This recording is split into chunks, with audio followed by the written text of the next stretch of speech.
ഇത് എൻ്റെ കഥയാണ്. ശത്രുത, പ്രണയത്തിൻ്റെ കുത്തൊഴുക്കിൽപ്പെട്ട് അലിഞ്ഞില്ലാതായ അനാമിക എന്ന അനുവിൻ്റെ കഥ. വെറുപ്പായിരുന്നു അവനോട് എനിക്ക്. ജീവിതത്തിൽ മറ്റാരോടും തോന്നാത്ത അത്ര വെറുപ്പ്. എൻ്റെ മനസ്സിൽ കളിക്കൂട്ടുകാരനിൽ നിന്നും വെറുക്കപ്പെട്ടവനിലേക്കുള്ള അവൻ്റെ സ്ഥാനക്കയറ്റം എന്നുണ്ടായതാണെന്ന് എനിക്ക് തന്നെ വലിയ നിശ്ചയമില്ലായിരുന്നു.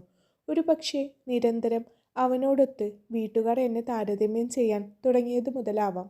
എന്തിനും ഏതിനും അവനെ കണ്ടുപിടിക്കൂ എന്ന സ്ഥിരം പല്ലവി എന്നെ കുറച്ചൊന്നുമല്ല അലോസരപ്പെടുത്തിയത്. എൻ്റെ കഴിവുകളെല്ലാം അവൻ്റെ മുന്നിൽ ഒന്നുമല്ലാതാവുകയായിരുന്നു. ചായങ്ങളും തൂലികയും നിറഞ്ഞ എൻ്റെ ലോകത്തേക്കാൾ അവൻ്റെ കഴിവുകൾക്കായിരുന്നു എല്ലാവരും മുൻതൂക്കം നൽകിയിരുന്നത്. 88% മാർക്കോടെ ഞാൻ +2 പാസ്സായപ്പോഴും അവൻ്റെ 98% മഹിമ എല്ലാവരും ഉയർത്തിക്കാണിച്ചു. പക്ഷെ ഉയർന്ന മാർക്കോടുകൂടി +2 പാസ്സായിട്ടും തുടർ പഠനത്തിന് പോവാൻ അവന് കഴിഞ്ഞില്ല. വീട്ടിലെ മോശം അവസ്ഥയിലും ഒരാൾക്ക് മുന്നിലും കൈനീട്ടാതെ പിടിച്ചു നിന്ന അവനെക്കുറിച്ച് എല്ലാവർക്കും അഭിമാനമായിരുന്നു. ഒരിക്കൽ അവനെപ്പോലെ ഒരു മകനെ തനിക്ക് കിട്ടിയില്ലല്ലോ എന്ന അച്ഛൻ്റെ വാക്കുകൾ കൂരമ്പുകൾ കണക്കെ എൻ്റെ നെഞ്ചിൽ തറഞ്ഞു നിന്നു. താരതമ്യപ്പെടുത്തലിൽ നിന്നും തരം താഴ്ത്തലിലേക്ക് കാര്യങ്ങൾ വളർന്നു എന്നെനിക്ക് തോന്നിപ്പോയി.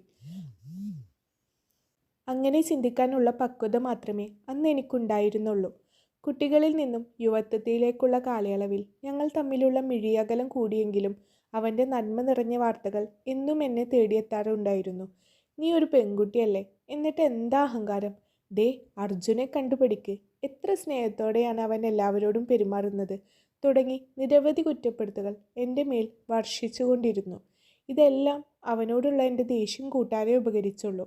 എന്നിലെ സത്യസന്ധതക്കും സ്നേഹവും നിഷ്കളങ്കതയുമൊക്കെ അവൻ്റെ നന്മകളുടെ പട്ടികകൾക്കു മുന്നിൽ ശിരസ് കുനിച്ചു നിന്നു. അതൊന്നും ആരും കാണാൻ ശ്രമിച്ചില്ലെന്നു മാത്രം. ചിറ്റേടത്ത് ഉദയൻ എന്ന പ്രമാണിയുടെ മകളാണ് താൻ എന്ന എല്ലാ അഹങ്കാരവും ഉള്ള കൂട്ടത്തിലായിരുന്നു അനാമിക. അർജുൻ്റെ വീട് തൊട്ട അയൽപക്കമാണ്. പട്ടിണിയും പരിവട്ടവും ഒന്നുമില്ലെങ്കിലും ചിറ്റേടത്ത് തറവാടിൻ്റെ വാലിൽ കെട്ടാനില്ല അർജുൻ്റെ തറവാട്. അവൻ ഓടി നടന്ന് കുടുംബം നോക്കുന്നത് കൊണ്ട് അമ്മയും ഒരു പെങ്ങളും അടങ്ങിയ കുടുംബം മുന്നോട്ടു പോകുന്നു, അത്ര തന്നെ. അത്യാവശ്യം തരക്കേടില്ലാത്ത മാർക്കുള്ളതുകൊണ്ട് അടുത്തുള്ള എഞ്ചിനീയറിംഗ് കോളേജിൽ തന്നെ അനുവിന് അഡ്മിഷൻ കിട്ടി. എഞ്ചിനീയറിങ്ങിന് പഠിക്കണമെന്നത് അനുവിൻ്റെ ഒരു വാശിയും കൂടെയായിരുന്നു. അതിനൊരു കാരണവുമുണ്ട്. അർജുൻ്റെ ഏറ്റവും വലിയ ആഗ്രഹമായിരുന്നു എഞ്ചിനീയർ ആവണമെന്ന്. അപ്പോൾ അവൻ്റെ മുന്നിൽ ജയിക്കാൻ അതിലും നല്ലൊരു അവസരം ഇനി അനുവിന് കിട്ടാനില്ലല്ലോ. ഏകദേശം കോഴ്സ് കഴിയാൻ 2-3 മാസമുള്ളൂ ഇപ്പോൾ. അതിനിടക്കാണ് കൂടെ പഠിച്ചിരുന്ന സ്വന്തം നാട്ടുകാരിയും കളിക്കൂട്ടുകാരിയുമായ റംലയുടെ വിവാഹം ഉറപ്പിച്ചത്. പെണ്ണ് കയറി പ്രേമിച്ചതാണ്, അതും വെറും ഒരു ടൈം പാസിന്. പക്ഷെ തലയിലാവുമെന്ന് പെണ്ണും ഓർത്തില്ല. കുടുംബക്കാർ എല്ലാവരും നിർബന്ധിച്ചപ്പോൾ പിന്നെ അവളും നിവൃത്തിയില്ലാതെ ആ വിവാഹത്തിന് അങ്ങ് സമ്മതിച്ചു. അല്ലാതെ ഇപ്പോൾ എന്ത് ചെയ്യാനാണ്, നാടൊട്ടാകെ പാട്ടായില്ലേ. ഏറെ നാളായിട്ട് പരമാവധി അർജുൻ്റെ കണ്ണിൽ നിന്നും മാറി നടക്കാനായിരുന്നു അനു ശ്രമിച്ചിരുന്നത്. എന്തോ അവനെ കാണുന്നത് തന്നെ അനുവിന് ഇഷ്ടമല്ല. അവനാണെങ്കിലോ ഓരോ വിശേഷം ചോദിച്ച് വരികയും ചെയ്യും. അനുവിനോടെന്ന പോലെ തന്നെ അർജുനോട് നല്ല കൂട്ടാണ് റംല.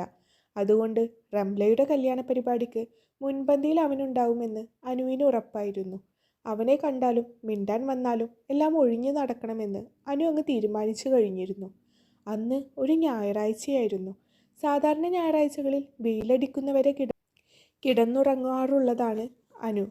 പക്ഷേ അന്ന് നേരത്തെ തന്നെ എഴുന്നേറ്റു. റംലയുടെ നിക്കാഹാണ് 2 ദിവസം കഴിഞ്ഞാൽ. അതിനു വേണ്ട ഡ്രസ്സും വളയും മാലയും ഒന്നും ഇതുവരെ വാങ്ങി തീർന്നിട്ടില്ല. അനുവിൻ്റെ ഈ ഒരുക്കം കാണുമ്പോൾ അമ്മ ഇടക്ക് കളിയാക്കും, സത്യത്തിൽ നിൻ്റെയാണോ അതോ റംലയുടേതാണോ കല്യാണം എന്ന് ചോദിച്ചിട്ട്. അന്ന് നേരത്തെ എഴുന്നേറ്റ് പല്ലും തേച്ച് വാരി വലിച്ച് എന്തെങ്കിലും കഴിക്കാൻ ഡൈനിങ് ടേബിളിൽ വന്നിരുന്നപ്പോൾ ദേ ഇരിക്കുന്നു പുട്ടും പഴവും. പോയി മൂട് പോയി. അനുവിനങ്ങ് ദേഷ്യം വന്നു. വരാതിരിക്കുമ്പോൾ പിന്നെ അവൾക്ക് ഇഷ്ടമല്ല ഈ പുട്ടെന്ന് പറയുന്ന ജന്തുവിനെ. ഇന്ന് ഈ ഉണക്കപ്പുട്ടാണോ അമ്മേ, എനിക്കൊന്നും വേണ്ട ഇത്. പുട്ടും പഴവും എല്ലാം എടുത്ത് അവളങ്ങ് വീശിയെറിഞ്ഞു. പഴം അങ്ങ് തെറിച്ചു പോയെങ്കിലും പുട്ട് കൃത്യമായി ഒരാൾ ക്യാച്ച് പിടിച്ചിരുന്നു. അർജുനാണ്. അല്ലെങ്കിലേ ദേഷ്യം കൊണ്ട് നിൽപ്പായിരുന്നു. അതിൻ്റെ കൂടെ അജുവിനെ അങ്ങ് കണ്ടപ്പോൾ അനുവിൻ്റെ ദേഷ്യം അങ്ങ് ഇരട്ടിച്ചു. ഈ പെണ്ണ് ഇന്നും അത് വലിച്ചെറിഞ്ഞോ? അടുക്കളയിൽ നിന്നും ഭക്ഷണം വലിച്ചെറിഞ്ഞതിന് എന്നെ തല്ലാൻ ചട്ടകവുമായി ഓടി വന്ന മാതാശ്രീ അർജുനെ കണ്ടപ്പോൾ സ്വിച്ചിട്ട പോലെ നിന്നു. മോനെപ്പോ വന്നു? അമ്മ അർജുനെ കണ്ടപ്പോൾ വിളറിയ ഒരു ചിരിയോടെ ചോദിച്ചു. ദേ കൃത്യം ഇവൾ ആ പുട്ട് പറത്തി വിട്ടപ്പോൾ ഇങ്ങെത്തി. ഒരു പ്ലേറ്റ് ഇങ്ങ് താ രമേച്ചി. എന്തായാലും കയ്യിൽ കിട്ടിയതങ്ങ് കഴിച്ചേക്കാം. ദിനേശൻ ചേട്ടൻ്റെ ചായക്കടയിൽ ഒരു കുറ്റി പുട്ടിന് 10 രൂപയാ. അജു ചിരിയോടെ അനുവിനെ എതിർവശയിരുന്നു. രമ ചിരിയോടെ ഒരു പ്ലേറ്റ് അവന് നേരെ വെച്ചു കൊടുത്തു. സിന്ധുവും അമ്മുമോളും എത്തിയില്ലേ അജു? രമ ചോദിച്ചു. ഏയ് ഇല്ല, നാളെ കാലത്ത് എത്തും. അമ്മാവൻ്റെ അടുത്തേക്ക് മാസത്തിൽ ഒരിക്കലെങ്കിലും പോയില്ലെങ്കിൽ അമ്മക്കതൊരു സങ്കടമാ, അർജുൻ ചിരിയോടെ പറഞ്ഞു. അജുവിൻ്റെ അമ്മയും പെങ്ങളും കൂടെ അമ്മാവൻ്റെ വീട്ടിൽ മാസത്തിൽ ഒരിക്കൽ നിൽക്കാൻ പോവും. കുറച്ച് അകലെയാണ് വീട്. അതുകൊണ്ട് തലേന്ന് രാവിലെ പോയാൽ പിറ്റേന്ന് വൈകുന്നേരമേ അവരിങ്ങ് തിരികെ വരും. അന്ന് അജു ഇതുപോലെ ഇടയ്ക്കിങ്ങ് വരും ഭക്ഷണം കഴിക്കാൻ. രമയും സിന്ധുവും നല്ല കൂട്ടാണ്. അതിലും കൂട്ടാണ് അജുവിൻ്റെയും അനുവിൻ്റെയും അച്ഛനും അമ്മയും. ഈ പെണ്ണിനെ എന്തുണ്ടാക്കി കൊടുത്താലും തൊണ്ടയിൽ നിന്ന് ഇറങ്ങില്ല. എല്ലാം സമയാസമയത്ത് മുന്നിൽ കിട്ടുന്നതിൻ്റെ പ്രശ്നമാണ്. രമ അനുവിനെ ഒന്ന് നോക്കിക്കൊണ്ട് അടുക്കളയിലേക്ക് പോയി. അജു ഇടം കണ്ണിട്ട് അവളെ ഒന്ന് നോക്കി. മുഖം ഒരു കൊട്ട വീർപ്പിച്ച് കെട്ടിയിരിപ്പാണ്. അർജുൻ നോക്കുന്നത് കാണെ ഇരിക്കുന്ന കസേരയും ചവിട്ടി നിരക്കിക്കൊണ്ട് അനു ചാടി എഴുന്നേറ്റു. പക്ഷേ അധികം അങ്ങ് നടന്നില്ല. അപ്പോഴേക്കും താഴെ കിടന്ന പഴത്തിൽ ചവിട്ടി അങ്ങ് തെന്നി വീഴാൻ പോയവളെ അർജുൻ അരയിൽ ചുറ്റിപ്പിടിച്ച് അവനോട് ചേർത്ത് നിർത്തി. 1-2 നിമിഷം അനു അങ്ങനെ നിന്നുപോയി. പക്ഷെ അവൻ്റെ ഹൃദയമിടിപ്പിൻ്റെ താളം തെറ്റിയതറിഞ്ഞപ്പോൾ വേഗത്തിൽ അനു അവനെ തള്ളി മാറ്റി പോവാനൊരുങ്ങി. അനു അവൻ്റെ വിളി കേൾക്കാത്ത മട്ടിൽ പോകണമെന്നുണ്ടായിട്ടും എൻ്റെ കാലുകൾ എന്നെ വിലക്കി. എന്താ? പുറംതിരിഞ്ഞു നിന്നുള്ള എൻ്റെ മറുപടിയിൽ അവൻ വീണ്ടും ചോദ്യശരങ്ങൾ എഴുതു തുടങ്ങി. ഒന്നിൻ്റെ മുഖത്തേക്ക് നോക്കടോ, അർജുൻ പതിയെ പറഞ്ഞു. തിരിഞ്ഞു നിന്ന് എന്താ എന്ന ഭാവത്തിൽ അവൻ്റെ മുഖത്തേക്ക് നോക്കിയപ്പോഴാണ് ഞാൻ അവനെ ശരിക്കും ശ്രദ്ധിച്ചത്. അവൻ്റെ പ്രസരിപ്പെല്ലാം അവനിൽ നിന്നും ചോർന്നു പോയ പോലെ. ആരെയും ആകർഷിക്കുന്ന ആ ചിരിയും എങ്ങോ മാഞ്ഞു പോയിരിക്കുന്നു. അവനിത് എന്ത് പറ്റി എന്ന് ഉള്ളിൽ ഒരു ചോദ്യം വന്നെങ്കിലും അവൻ്റെ ചാരക്കണ്ണിൽ തളം കെട്ടി നിന്ന വിഷാദം ഞാൻ കണ്ടില്ലെന്ന് തന്നെ നടിച്ചു. മൗനത്തിന് വിരാമമിട്ട് അവൻ വീണ്ടും സംസാരം തുടർന്നു. അനു, എന്തിനാണോ എന്നോട് ഇങ്ങനെ ഈ ഒരു അകൽച്ച? ബാക്കി എല്ലാവരോടും താൻ ഒരുപാട് കൂട്ടാണല്ലോ, എന്നോട് മാത്രം എന്താ എന്തു ദേഷ്യമുള്ളതുപോലെ? അർജുൻ അനുവിനോട് ഏറെ കാലമായി ചോദിക്കണം എന്ന് കരുതിയ ചോദ്യമാണത്. മറുപടിയായി അനു പുച്ഛത്തിൽ കലർന്ന ഒരു ചിരി തിരിച്ച് സമ്മാനിച്ചു അവന്. പറയടോ, എന്നെ ഇങ്ങനെ അവഗണിക്കാൻ മാത്രം എന്ത് തെറ്റ് ഞാൻ തന്നോട് ചെയ്തേ? അത് പറഞ്ഞു തീർന്നപ്പോൾ അവൻ്റെ സ്വരം ഇടറിയതും കണ്ണിലെ തിളക്കവും അനു കൗതുകത്തോടെ വീക്ഷിച്ചു. ശരിക്കും എനിക്കും മറുപടിയൊന്നുമില്ലായിരുന്നു. എന്തിനാ ഞാൻ അവനെ ഇങ്ങനെ അവഗണിക്കുന്നേ? എന്തു തെറ്റ് ചെയ്തിട്ടാ? പക്ഷേ കുഞ്ഞുനാളിൽ അവനോട് എന്തിനോ തോന്നിയ ദേഷ്യം ഞാൻ വളർന്നപ്പോൾ എൻ്റെ കൂടെ വലുതായതാണോ അറിയില്ല. പഴയ കളിക്കൂട്ടുകാരനായി കണ്ടൂടെ എന്നെ? അർജുൻ പിന്നെയും ചോദിച്ചു. അവനത് വെറുതെ അങ്ങ് ചോദിക്കുകയല്ലായിരുന്നു. സത്യം പറഞ്ഞാൽ അവന് അന്നേരം ഒരു ദയനീയതയുടെ സ്വരമായിരുന്നു. തിരിച്ചൊന്നും പറയാതെ തിരിഞ്ഞു നടക്കുമ്പോൾ താൻ എന്താ ഇങ്ങനെയെന്ന് അവൾ തന്നെ പലവട്ടം ചിന്തിച്ചു. അവനോട് ഇത്രമേൽ ദേഷ്യം തോന്നേണ്ട കാര്യം തനിക്കോ, തന്നോട് ഇത്രമേൽ കെഞ്ചി മിണ്ടിക്കേണ്ട കാര്യം അവനോ ഇല്ലല്ലോ. പിന്നെ എന്താണ് തങ്ങൾ രണ്ടുപേരും ഇങ്ങനെയെന്ന് അവൾ ചിന്തിച്ചു കൊണ്ടിരുന്നു. അന്ന് രാത്രി റംലയുടെ വീട്ടിൽ ഒരു കുഞ്ഞു പാർട്ടി ഉണ്ടായിരുന്നു. റംല പ്രത്യേകം തൻ്റെ വാപ്പായോട് പറഞ്ഞ് ചെയ്യിപ്പിച്ചതായിരുന്നു ആ പാർട്ടി. മുതിർന്നവരെ എല്ലാം ഒഴിവാക്കി പറമ്പിൽ ഒരു കുഞ്ഞു പന്തലും കെട്ടി ഞങ്ങൾ യൂത്തിൻ്റെ ചെറിയൊരാഘോഷം. പാട്ടും ഡാൻസും എല്ലാമായി പ്രോഗ്രാം അങ്ങ് തകർത്തു. പ്രോഗ്രാം കഴിഞ്ഞ് ഭക്ഷണം കഴിക്കാതിരിക്കുമ്പോഴാണ് റംല അർജുനുമായി എൻ്റെ അരികിലേക്ക് വന്നത്. കുറച്ചു കാലങ്ങളായി അർജുനോടുള്ള എൻ്റെ സമീപനം റംല ശ്രദ്ധിക്കാൻ തുടങ്ങിയിട്ട്. പലവട്ടം ഉപദേശിക്കാൻ വന്നെങ്കിലും ഞാൻ ഒഴിഞ്ഞു മാറുകയായിരുന്നു റംലയിൽ നിന്നും. എൻ്റെ അരികിലുള്ള കസേര ചൂണ്ടി അവനോട് ഇരിക്കാൻ പറഞ്ഞപ്പോൾ അവൻ തെല്ലൊരു പകപ്പോടെ എന്നെ നോക്കി. ഏട്ടൻ്റെ നിർബന്ധത്തിനും റംലയുടെ നിർബന്ധത്തിനും വഴങ്ങി അവൻ എൻ്റെ തൊട്ടടുത്തിരുന്ന മാത്രയിൽ ഞാൻ ചാടി എഴുന്നേറ്റു. പ്ലേറ്റും കയ്യിലെടുത്ത് പോകാൻ ഒരുങ്ങിയ എൻ്റെ ഇടം കയ്യിൽ അവൻ പിടുത്തമിട്ടപ്പോൾ എൻ്റെ ദേഷ്യം ഇരച്ചു കയറി. കുടിക്കാൻ കൊണ്ടുവച്ച ഗ്ലാസ്സിലെ വെള്ളം അവൻ്റെ മുഖത്തേക്ക് ഒഴിച്ച് ഞാൻ പ്രതിഷേധിച്ചു. ആരോട് ചോദിച്ചിട്ടാ എൻ്റെ കയ്യിൽ പിടിച്ചേ? ഞാൻ ഗർജിച്ചു. ഞാൻ മുഖത്തേക്ക് ഒഴിച്ച ചൂടുവെള്ളത്തേക്കാൾ അവൻ്റെ കണ്ണുനീരിന് ചൂടുണ്ടെന്ന് ഞാൻ അന്നേരം ചിന്തിച്ചില്ല. കാഴ്ച കണ്ട് ഓടി വന്നതാണ് ഏട്ടൻ. ഏട്ടൻ്റെ കൈ എൻ്റെ കരണത്ത് പതിഞ്ഞപ്പോഴേക്കും ഞാൻ നിലം തൊട്ടിരുന്നു. പൊതുവെ എല്ലാവരോടും സൗമ്യതയോടെയും ബഹുമാനത്തോടെയും പെരുമാറുന്ന എൻ്റെ അർജുനോടുള്ള സമീപനം കണ്ടിട്ട് ഏട്ടനും ഞെട്ടിയിരുന്നു. പിന്നെയും തല്ലാൻ തുടങ്ങിയ ഏട്ടൻ്റെ കയ്യിൽ അവളെ തല്ലല്ലടാ എന്നും പറഞ്ഞ് അവൻ പിടുത്തമിട്ടപ്പോൾ അവന് എന്നോടുള്ള കരുതൽ ഞാൻ ആദ്യമായി തിരിച്ചറിഞ്ഞു. അവനോടുള്ള ദേഷ്യം കടിച്ചമർത്തി ദൂരേക്ക് കണ്ണു നട്ടിരിക്കുന്ന എൻ്റെ മുന്നിൽ മുട്ടുകുത്തി അവൻ ഇരുന്നപ്പോഴും അവൻ്റെ മുഖത്തേക്കൊന്ന് നോക്കാൻ പോലും എനിക്ക് തോന്നിയില്ല. അനു, എൻ്റെ തെറ്റാണല്ലോ. പഴയ കളിക്കൂട്ടുകാരി എന്ന അധികാരത്തിൽ കയ്യിൽ പിടിച്ചതാ. എന്നോട് പൊറുക്കണം. ഇത്രയും പറഞ്ഞ് ഷർട്ടിൻ്റെ കോളർ നീക്കി അർജുൻ കണ്ണു തുടച്ചപ്പോഴും ഇത്രയൊക്കെ ഞാൻ ചെയ്തിട്ടും കണ്ണു നിറച്ചു പോയ അവൻ ഒരു പുരുഷനാണോ എന്ന് മാത്രം ചിന്തിക്കാനേ എനിക്ക് സാധിച്ചുള്ളൂ. എന്നോടുള്ള സ്നേഹം കൊണ്ടാണ് അവൻ പ്രതികരിക്കാതിരുന്നത് എന്ന് ഞാൻ തിരിച്ചറിഞ്ഞതുപോലുമില്ല. പിന്നീടുള്ള ദിവസങ്ങളിൽ അർജുൻ എന്നിൽ നിന്നും പരമാവധി അകലം പാലിച്ച് നടന്നു. പലപ്പോഴും എന്നിലേക്ക് പാഞ്ഞെടുത്ത അവൻ്റെ മിഴികളെ പോലും അവൻ പരമാവധി വിലക്കിയിരുന്നു. എന്നെ ഒരുപാട് ഇഷ്ടമാണെന്ന് പലപ്പോഴും അവൻ പറയാതെ പറയുകയായിരുന്നു. അവൻ്റെ ഉള്ളം അത്രമേൽ മനസ്സിലായിട്ടും ഞാൻ ഒന്നും മനസ്സിലാവാത്ത പോലെ നടിച്ചു. അന്ന് അച്ഛനും അമ്മയും ഗുരുവായൂർ പോയൊരു ദിവസമായിരുന്നു. ഞാനും ഏട്ടനും മാത്രമുള്ളത് കൊണ്ട് അടുക്കള ഭരണം അനുവിന് കിട്ടി. ഏട്ടനെ അടുക്കളയിൽ കയറ്റാൻ പറ്റത്തില്ല. വെള്ളവും വെളിച്ചെണ്ണയും തിരിച്ചറിയാത്ത ഇനമാണ് ഏട്ടൻ. അടുക്കളയിൽ ചേട്ടനും എനിക്കും കൂടെ ഉള്ള ഭക്ഷണം ഉണ്ടാക്കുന്നതിനിടയിൽ എൻ്റെ ഷോളിലേക്ക് അടുപ്പിൽ നിന്നും തീ പടർന്നു. ഷോൾ പിൻ ചെയ്തു വെച്ചിരുന്നതിനാൽ എനിക്കത് ഊരി മാറ്റാനായില്ല. തീ പടരുന്നതിൻ്റെ വേഗത കൂടിയപ്പോൾ ഞാൻ നിയന്ത്രണം വിട്ട് നിലവിളിച്ചു പോയി. നിലവിളി കേട്ട് ഓടി വന്നത് അർജുനായിരുന്നു. തീ പടരുന്ന ഷോളിൻ്റെ അറ്റം പിടിച്ചു വലിച്ച് അത് വേർപ്പെടുത്തിയപ്പോഴേക്കും അവൻ്റെ കയ്യിൽ ഏൽക്കുന്ന പൊള്ളൽ അവൻ കാര്യമാക്കിയിരുന്നില്ല. ഷാൾ മാറ്റിയ ശേഷം അവൻ കൈത്തണ്ടയിൽ ഒരടി തന്നപ്പോൾ ഞാൻ ഞെട്ടിപ്പോയി. അടികൊണ്ട കൈത്തണ്ട മുറുകെ പിടിച്ചുകൊണ്ട് അവനെ നോക്കിയപ്പോൾ അടികൊണ്ടത് എനിക്കാണെങ്കിലും അവൻ്റെ മുഖത്തായിരുന്നു വേദന നിഴലിച്ചിരുന്നത്. മിഴിച്ചു നിന്ന എന്നെ ശ്രദ്ധിക്കേണ്ട അനു, എന്തെങ്കിലും പറ്റിയിരുന്നെങ്കിലോ കുഞ്ഞ് എന്നും പറഞ്ഞ് അവൻ വാരി പുണർന്നപ്പോൾ ഞാൻ ഒരു ശില കണക്കെ നിന്നുപോയി. പിൻകഴുത്തിൽ അവൻ്റെ ചുടുനിശ്വാസവും മുഖത്തെ കുറ്റിരോമങ്ങളും പതിഞ്ഞപ്പോഴും ഞാൻ അടർന്നു മാറിയില്ല. ഒരു പക്ഷേ ആ സമയം ആ ഭയം വിട്ടുപോവാൻ അവൻ്റെ സാമീപ്യം എനിക്ക് ആവശ്യമായിരുന്നിരിക്കാം. അവൻ്റെ കരവലയത്തിലെ സുരക്ഷിതത്വം ഞാൻ അടുത്തറിഞ്ഞ നിമിഷങ്ങളായിരുന്നു അത്. അവൻ്റെ ഒരു തുള്ളി ചുടുകണ്ണീർ എൻ്റെ പിൻകഴുത്തിൽ മുത്തമിട്ടപ്പോഴാണ് എനിക്ക് സ്ഥലകാല ബോധം ഉണ്ടായതുപോലും. ഞാൻ പെട്ടെന്ന് അവനെ തള്ളി മാറ്റി. അത് ഞാൻ അനു, തനിക്ക് എന്തെങ്കിലും സംഭവിച്ചിരുന്നെങ്കിലോ എന്ന് ഓർത്തപ്പോൾ അതുകൊണ്ടാണ് ഞാൻ അങ്ങനെയൊക്കെ, സോറി.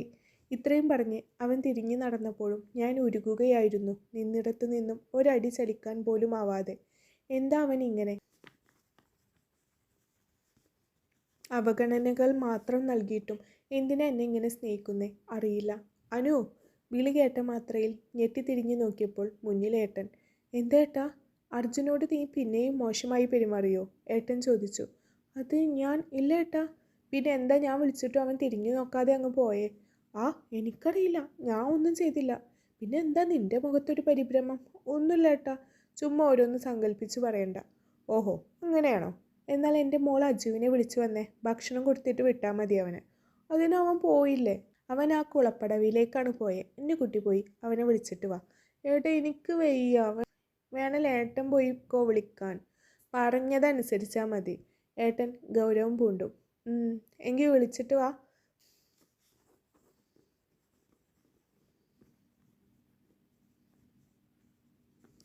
കുളപ്പടവിലേക്ക് അടുക്കുംതോറും കാലും കൈയും വിറക്കാൻ തുടങ്ങി. ഷോ, എന്താ ഇങ്ങനെ? ഇവനെ ഫേസ് ചെയ്യാൻ ഒരു മടി. അല്ലേൽ ഈ ചേട്ടൻ എന്തിൻ്റെ കേടാണ്? ഞാൻ തന്നെ പോയി വിളിക്കണത്രേ. എന്താ അവൻ്റെ വീട്ടിൽ വെപ്പും കുടിയൊന്നുമില്ലേ? കുറച്ച് ദിവസം മുന്നേ ഏട്ടൻ്റെ കയ്യിൽ നിന്നും കിട്ടിയ അടിയുടെ വേദന ഇതുവരെ മാറിയിട്ടില്ല. അതുകൊണ്ടാണ് ഞാൻ വേഗം ഇങ്ങോട്ട് വന്നേ, അല്ലാതെ പേടിച്ചിട്ടൊന്നുമല്ല. ഓരോന്ന് ആലോചിച്ച് കുളപ്പടവ് എത്തിയത് അറിഞ്ഞില്ല. അർജുൻ കുളത്തിലേക്ക് കല്ലുമെറിഞ്ഞിരിപ്പുണ്ട്. കുറേ നേരം അവിടെ നിന്ന് ഞാൻ ചുമച്ച് കാണിച്ചിട്ടും അനക്കമൊന്നുമില്ല. ഇങ്ങേരി ഈ കുളം തോർക്കുമോ? ആഹാ, എന്തെങ്കിലും ആവട്ടെ. അതേ, ഏട്ടൻ വിളിക്കുന്നു. ഞാൻ വന്നോളാം. എന്നെ ഒന്ന് തിരിഞ്ഞു നോക്കി മുഖം വെട്ടിച്ച് അവൻ വീണ്ടും കുളത്തിൽ കല്ലെറിയാൻ തുടങ്ങി. ഞാൻ ഇയാൾ എന്തോ പറഞ്ഞു എന്നോ ചെയ്തു എന്നൊക്കെ പറഞ്ഞ് ഏട്ടൻ കയറ് പൊട്ടിക്കുന്നുണ്ട്. വേഗം വരൂ. എന്നെ ഒന്ന് തിരിഞ്ഞു നോക്കി കുളപ്പടവിൽ കൈകുത്തി എണീക്കാനൊരുങ്ങിയ അവൻ ഒരു ഞരക്കത്തോടെ അവിടെ തന്നെ ഇരുന്നു. അപ്പോഴാണ് ഞാൻ അത് ശ്രദ്ധിക്കുന്നത്. കുറച്ചു നേരം മുന്നേ ഉണ്ടായ സംഭവത്തിൽ അവൻ്റെ കൈ പൊള്ളിയിട്ടുണ്ട്. നല്ലോണം വേദനയുണ്ടെന്ന് ആ മുഖം കണ്ടാൽ അറിയാം. ഞാൻ വേഗം വീട്ടിലേക്ക് പോയി ഫസ്റ്റ് എയ്ഡ് ബോക്സിൽ നിന്നും പൊള്ളലിനുള്ള ഒരു ഓയിൻമെൻ്റ് എടുത്തു വന്നു. അപ്പോഴും അർജുൻ ആ ഇരുന്ന ഇരിപ്പിൽ തന്നെ. അതേ, വേണമെങ്കിൽ ഇത് പുരട്ടിക്കോ. എനിക്ക് വേണ്ട, ഇപ്പോൾ വേദനയൊന്നുമില്ല, അർജുൻ മറുപടി പറഞ്ഞു. ഓഹ്, ഇങ്ങനെ ഞാൻ പതിയെ അവൻ്റെ അടുത്ത് പോയിരുന്നു. അപ്പോഴും കുളത്തിൽ കണ്ണും നട്ടിരിക്കുക. പതിയെ കൈ ചേർത്ത് പിടിച്ച് ഞാൻ മരുന്ന് പുരട്ടിക്കൊടുത്തു. അപ്പോഴെല്ലാം അവൻ ഇമചിമാതെ എന്നെ നോക്കിയിരിപ്പായിരുന്നു. മരുന്ന് പുരട്ടിയ ശേഷം കൈ പിൻവലിച്ച് അവനെ നോക്കിയപ്പോൾ ആദ്യമായി അവൻ്റെ നോട്ടത്തിൻ്റെ തീക്ഷ്ണത നേരിടാനാവാതെ ഞാൻ തലകുനിച്ചു പോയി. കണ്ണിൽ ഒരു കടൽ ഒളിപ്പിച്ചിരിക്കുന്നു അവൻ. പ്രണയവും വാത്സല്യവും സ്നേഹവും ആർത്തിരമ്പുന്ന ആഴക്കടൽ. ഒന്നും മിണ്ടാതെ ഞാൻ തിരിച്ചു നടന്നു. ഒരു വട്ടം കൂടെ ഞാൻ തിരിഞ്ഞു നോക്കിയപ്പോൾ ഞാൻ മരുന്ന് വെച്ചു കൊടുത്ത അവൻ്റെ പൊള്ളലേറ്റ കൈ ചുംബനങ്ങൾ കൊണ്ട് മൂടുന്ന അർജുനെയാണ് ഞാൻ കണ്ടത്. അജു എവിടെ മോളെ? ഇപ്പോൾ വരാമെന്ന് പറഞ്ഞു ഏട്ടാ. ആ വന്നല്ലോ.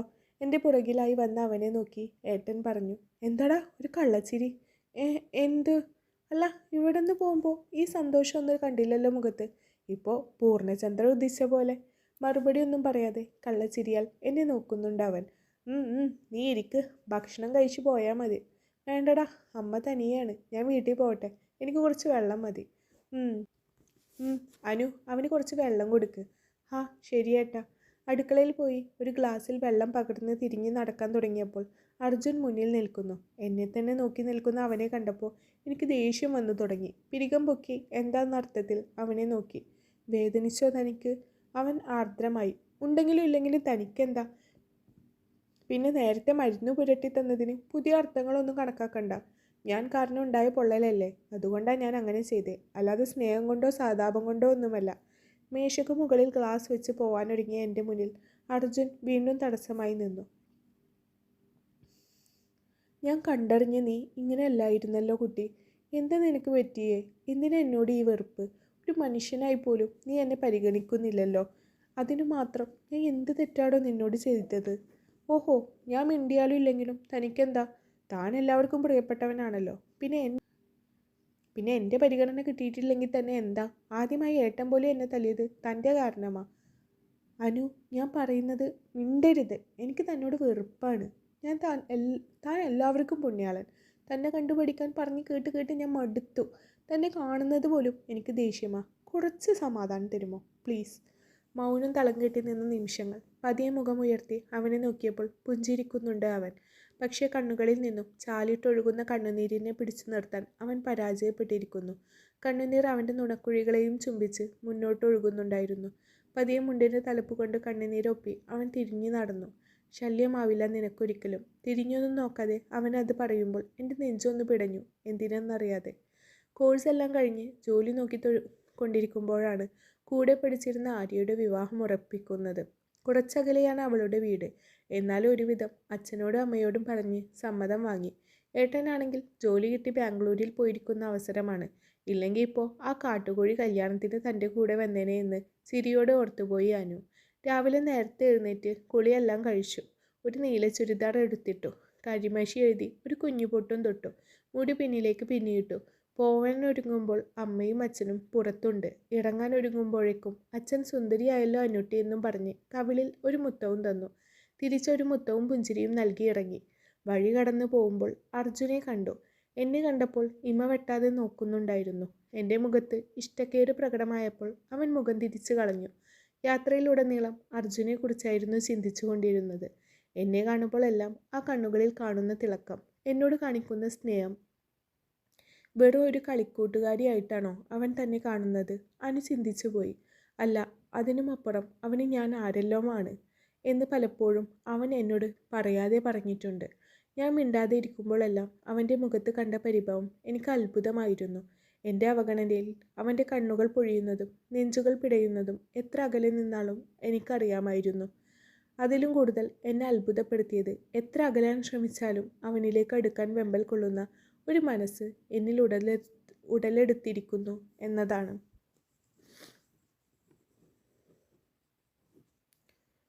എത്രയൊക്കെ തെറ്റാണ്, ചെയ്യാൻ പാടില്ല എന്നെല്ലാം പറഞ്ഞു പഠിപ്പിച്ചാലും മനസ്സ് അതിൻ്റെ വഴിക്കേ സഞ്ചരിക്കും. കുട്ടികളെ പോലെ അതിനിഷ്ടപ്പെട്ടതിന് പിന്നാലെ അലഞ്ഞുകൊണ്ടിരിക്കും. ആര്യയുടെ വീട്ടിലെത്തുന്നവരെ പൊട്ടിയ പട്ടം കണക്കിയായിരുന്നു ചിന്തകൾ. പക്ഷേ എല്ലാ ചിന്തകളുടെയും അവസാനം അവനായിരുന്നു അർജുൻ. തലേന്ന് വരാത്തതിൽ ആര്യയുടെ പരിഭവം പറച്ചിലെല്ലാം ഒരു പുഞ്ചിരിയോടെ മൗനമായി കേട്ടുനിന്നു. പൊതുവെ വാചാലയായ എൻ്റെ മൂകത അവളെ ചെറുതായി ഒന്ന് ഞെട്ടിച്ചു എന്നെനിക്ക് മനസ്സിലായി. അല്ലെങ്കിലും അവൾ അങ്ങനെയാണ്. കണ്ണിൽ നോക്കി എൻ്റെ ഹൃദയം വായിക്കാൻ മിടുക്കിയാണ് അവൾ. അവളെ ഒരുക്കാനും ഇടയ്ക്ക് കളിച്ചും ചിരിച്ചും തമാശകൾ പറയാനും ഞാനും ഒപ്പം കൂടി അവളുടെ ടെൻഷൻ കുറച്ചു. എന്നാലും ആ കല്യാണ വീട്ടിൽ നിൽക്കുമ്പോഴും അനുവിൻ്റെ ചിന്ത അപ്പാടെ അജുവിനെ കുറിച്ചായിരുന്നു. ചെക്കനും കൂട്ടരും എത്തിയെന്ന് പറഞ്ഞപ്പോൾ എൻ്റെ വലങ്കൈ അവളുടെ ഇടങ്കൈയിൽ കോർത്തു വെച്ച് ധൈര്യം പകർന്നു. എന്നെ ഒന്ന് നോക്കി പുഞ്ചിരിച്ച് അവൾ മുന്നോട്ട് നടന്നു. നിഖിലേട്ടൻ ഞങ്ങളുടെ സീനിയറായിരുന്നു. 3 വർഷത്തെ പ്രണയമാണ് ഇന്ന് മോതിരമാറ്റം വരെ എത്തി നിൽക്കുന്നത്. ആൾക്കൂട്ടത്തിൽ നിന്നിരുന്ന എനിക്ക് നേരെ പുഞ്ചിരിച്ചു കൈ കാണിക്കാൻ ചേട്ടൻ മറന്നില്ല. അല്ലെങ്കിലും അവരുടെ കത്തിപ്പടർന്ന പ്രണയത്തിലെ ഹംസം ഞാനായിരുന്നല്ലോ. ചടങ്ങുകളെല്ലാം കഴിഞ്ഞ് യാത്ര പറഞ്ഞ് ചെക്കനും കൂട്ടരും ഇറങ്ങി. ഇന്ന് തന്നെ എനിക്ക് തിരിച്ചു പോകണമെന്ന് പറഞ്ഞപ്പോൾ ആര്യയുടെ മുഖം വാടി. ഇന്ന് തന്നെ പോകണമെന്നുണ്ടോടി? ഒരുപാട് സമയമായില്ലേ? പോണം. ഇന്ന് തിരിക്കുമെന്ന് അമ്മയോട് പറഞ്ഞതാ. ഡി പെണ്ണെ, എന്താ നിനക്കൊരു മാറ്റം? എന്തു മാറ്റം? എനിക്കൊരു മാറ്റവും ഇല്ലല്ലോ. ഞാൻ നിൻ്റെ അനു തന്നെയല്ലേ? ഞാൻ സംശയത്തോടെ അവളെ ഒന്ന് നോക്കി. അത് തന്നെയാ എൻ്റെ ചിന്ത. വേറെ ആരുടെയെങ്കിലും അനു ആയിട്ടില്ലല്ലോ എന്ന്. ആര്യ ചിരിയടക്കി. എന്താ നീ പറയുന്നേ? അതോ, ഒരു രോഗം വന്നു കഴിഞ്ഞാലേ പെൺകുട്ടികൾ അങ്ങ് മാറിപ്പോവും. എത്ര ചാടിത്തുള്ളി നടന്നിരുന്നവർ ആണെങ്കിലും ഏകാന്തത ഇഷ്ടപ്പെട്ടു പോവും. എത്ര വലിയ സംസാരത്തിനിടയിലും 1-2 നിമിഷം അവർ മൗനത്തെ കൂട്ടുപിടിക്കും. ഇടയ്ക്ക് കാരണങ്ങളില്ലാതെ പുഞ്ചിരി അതരങ്ങളിൽ പടർന്നേക്കാം. ചുറ്റിലുള്ളതിനോടൊന്നും പൂർണ്ണമായി ലയിച്ചു ചേരാതെ ഓർമ്മകളെ താലോലിക്കുന്ന ഒരു സുഖമുള്ള രോഗം. നീ എന്താ പറഞ്ഞു വരുന്ന ആര്യ? പ്രേമം, നല്ല തിക്കുപിടിച്ച ഭ്രാന്തമായ സ്നേഹം അല്ലേടി? ചിരിച്ചുകൊണ്ട് അവൾ പറഞ്ഞു നിർത്തിയ വാക്കുകൾ എൻ്റെ ഹൃദയത്തിൽ ഒരു നോവ് പടർത്തി. പ്രേമമോ? ആർക്ക്? ആരോട്? നിനക്ക്. ആരോടാണെന്ന് എൻ്റെ അനു പറ. ഒന്ന് പോ ആര്യ, നീ എന്തൊക്കെയാ പറയുന്നത്? നിനക്ക് പറയാൻ മടിയാണെങ്കിൽ വേണ്ട. ഞാൻ ആരാ അല്ലെങ്കിൽ തന്നെ. ഡി, എനിക്ക് ആരോടൊന്നുമില്ല. നീ ഓരോന്ന് സങ്കല്പിക്കണ്ട. എൻ്റെ അനു, നിനക്ക് എന്തൊക്കെയോ മാറ്റം വന്ന പോലെ. എല്ലാ മാറ്റങ്ങളും ചേർത്ത് വെച്ചപ്പോൾ എനിക്ക് അങ്ങനെ തോന്നി. മോളെ, എന്നാൽ ഞാൻ ഇറങ്ങട്ടെ. നേരെ ഒരുപാടായി. ഇരുട്ടുന്നതിന് മുന്നേ വീട്ടിൽ എത്തണം. ഞാൻ പൊടുന്നനെ വിഷയം മാറ്റി. ആടി, ഇനി ഞാനായി തർക്കിക്കുന്നില്ല. തിരിച്ചുള്ള യാത്രയിൽ ആര്യയുടെ വാക്കുകൾ ഉള്ളിൽ കിടന്ന് പുകഞ്ഞു തുടങ്ങി. എനിക്ക് വന്ന മാറ്റങ്ങൾ എനിക്ക് തന്നെ അത്ഭുതമായിരുന്നു. ഇതിലുമേറെ എന്നെ ഞെട്ടിച്ചത് മറ്റൊന്നായിരുന്നു. എനിക്ക് വന്ന മാറ്റങ്ങളെ അവൾ പ്രണയമെന്ന് പേര് ചൊല്ലി വിളിച്ചപ്പോൾ മനസ്സിൽ തെളിഞ്ഞു വന്ന മുഖം അവൻ്റേതായിരുന്നു, അർജുൻ്റേത്. ചിന്തകൾ കാടുകയറി പോയപ്പോൾ ഞാൻ എന്നെ തന്നെ നിയന്ത്രിക്കാൻ ഒരു വിഫല ശ്രമം നടത്തി നോക്കി. ആഴത്തിൽ പതിഞ്ഞു പോയിരിക്കുന്നു ആ മുഖം. പറിച്ചറിയാൻ നോക്കുന്തോറും എനിക്ക് ഒരുപാട് നോവുന്ന പോലെ തോന്നി. അവൻ്റെ മുഖം മനസ്സിലേക്ക് ഓടിയെത്തുമ്പോൾ തികട്ടി വന്ന വികാരത്തെ എന്തു പേരിട്ട് വിളിക്കണമെന്ന് ഒരു വേള ഞാൻ ചിന്തിച്ചു പോയി. തിരിച്ച് കവലയിൽ വന്നിറങ്ങുമ്പോൾ ഒരുപാട് നേരം വൈകിയിരുന്നു.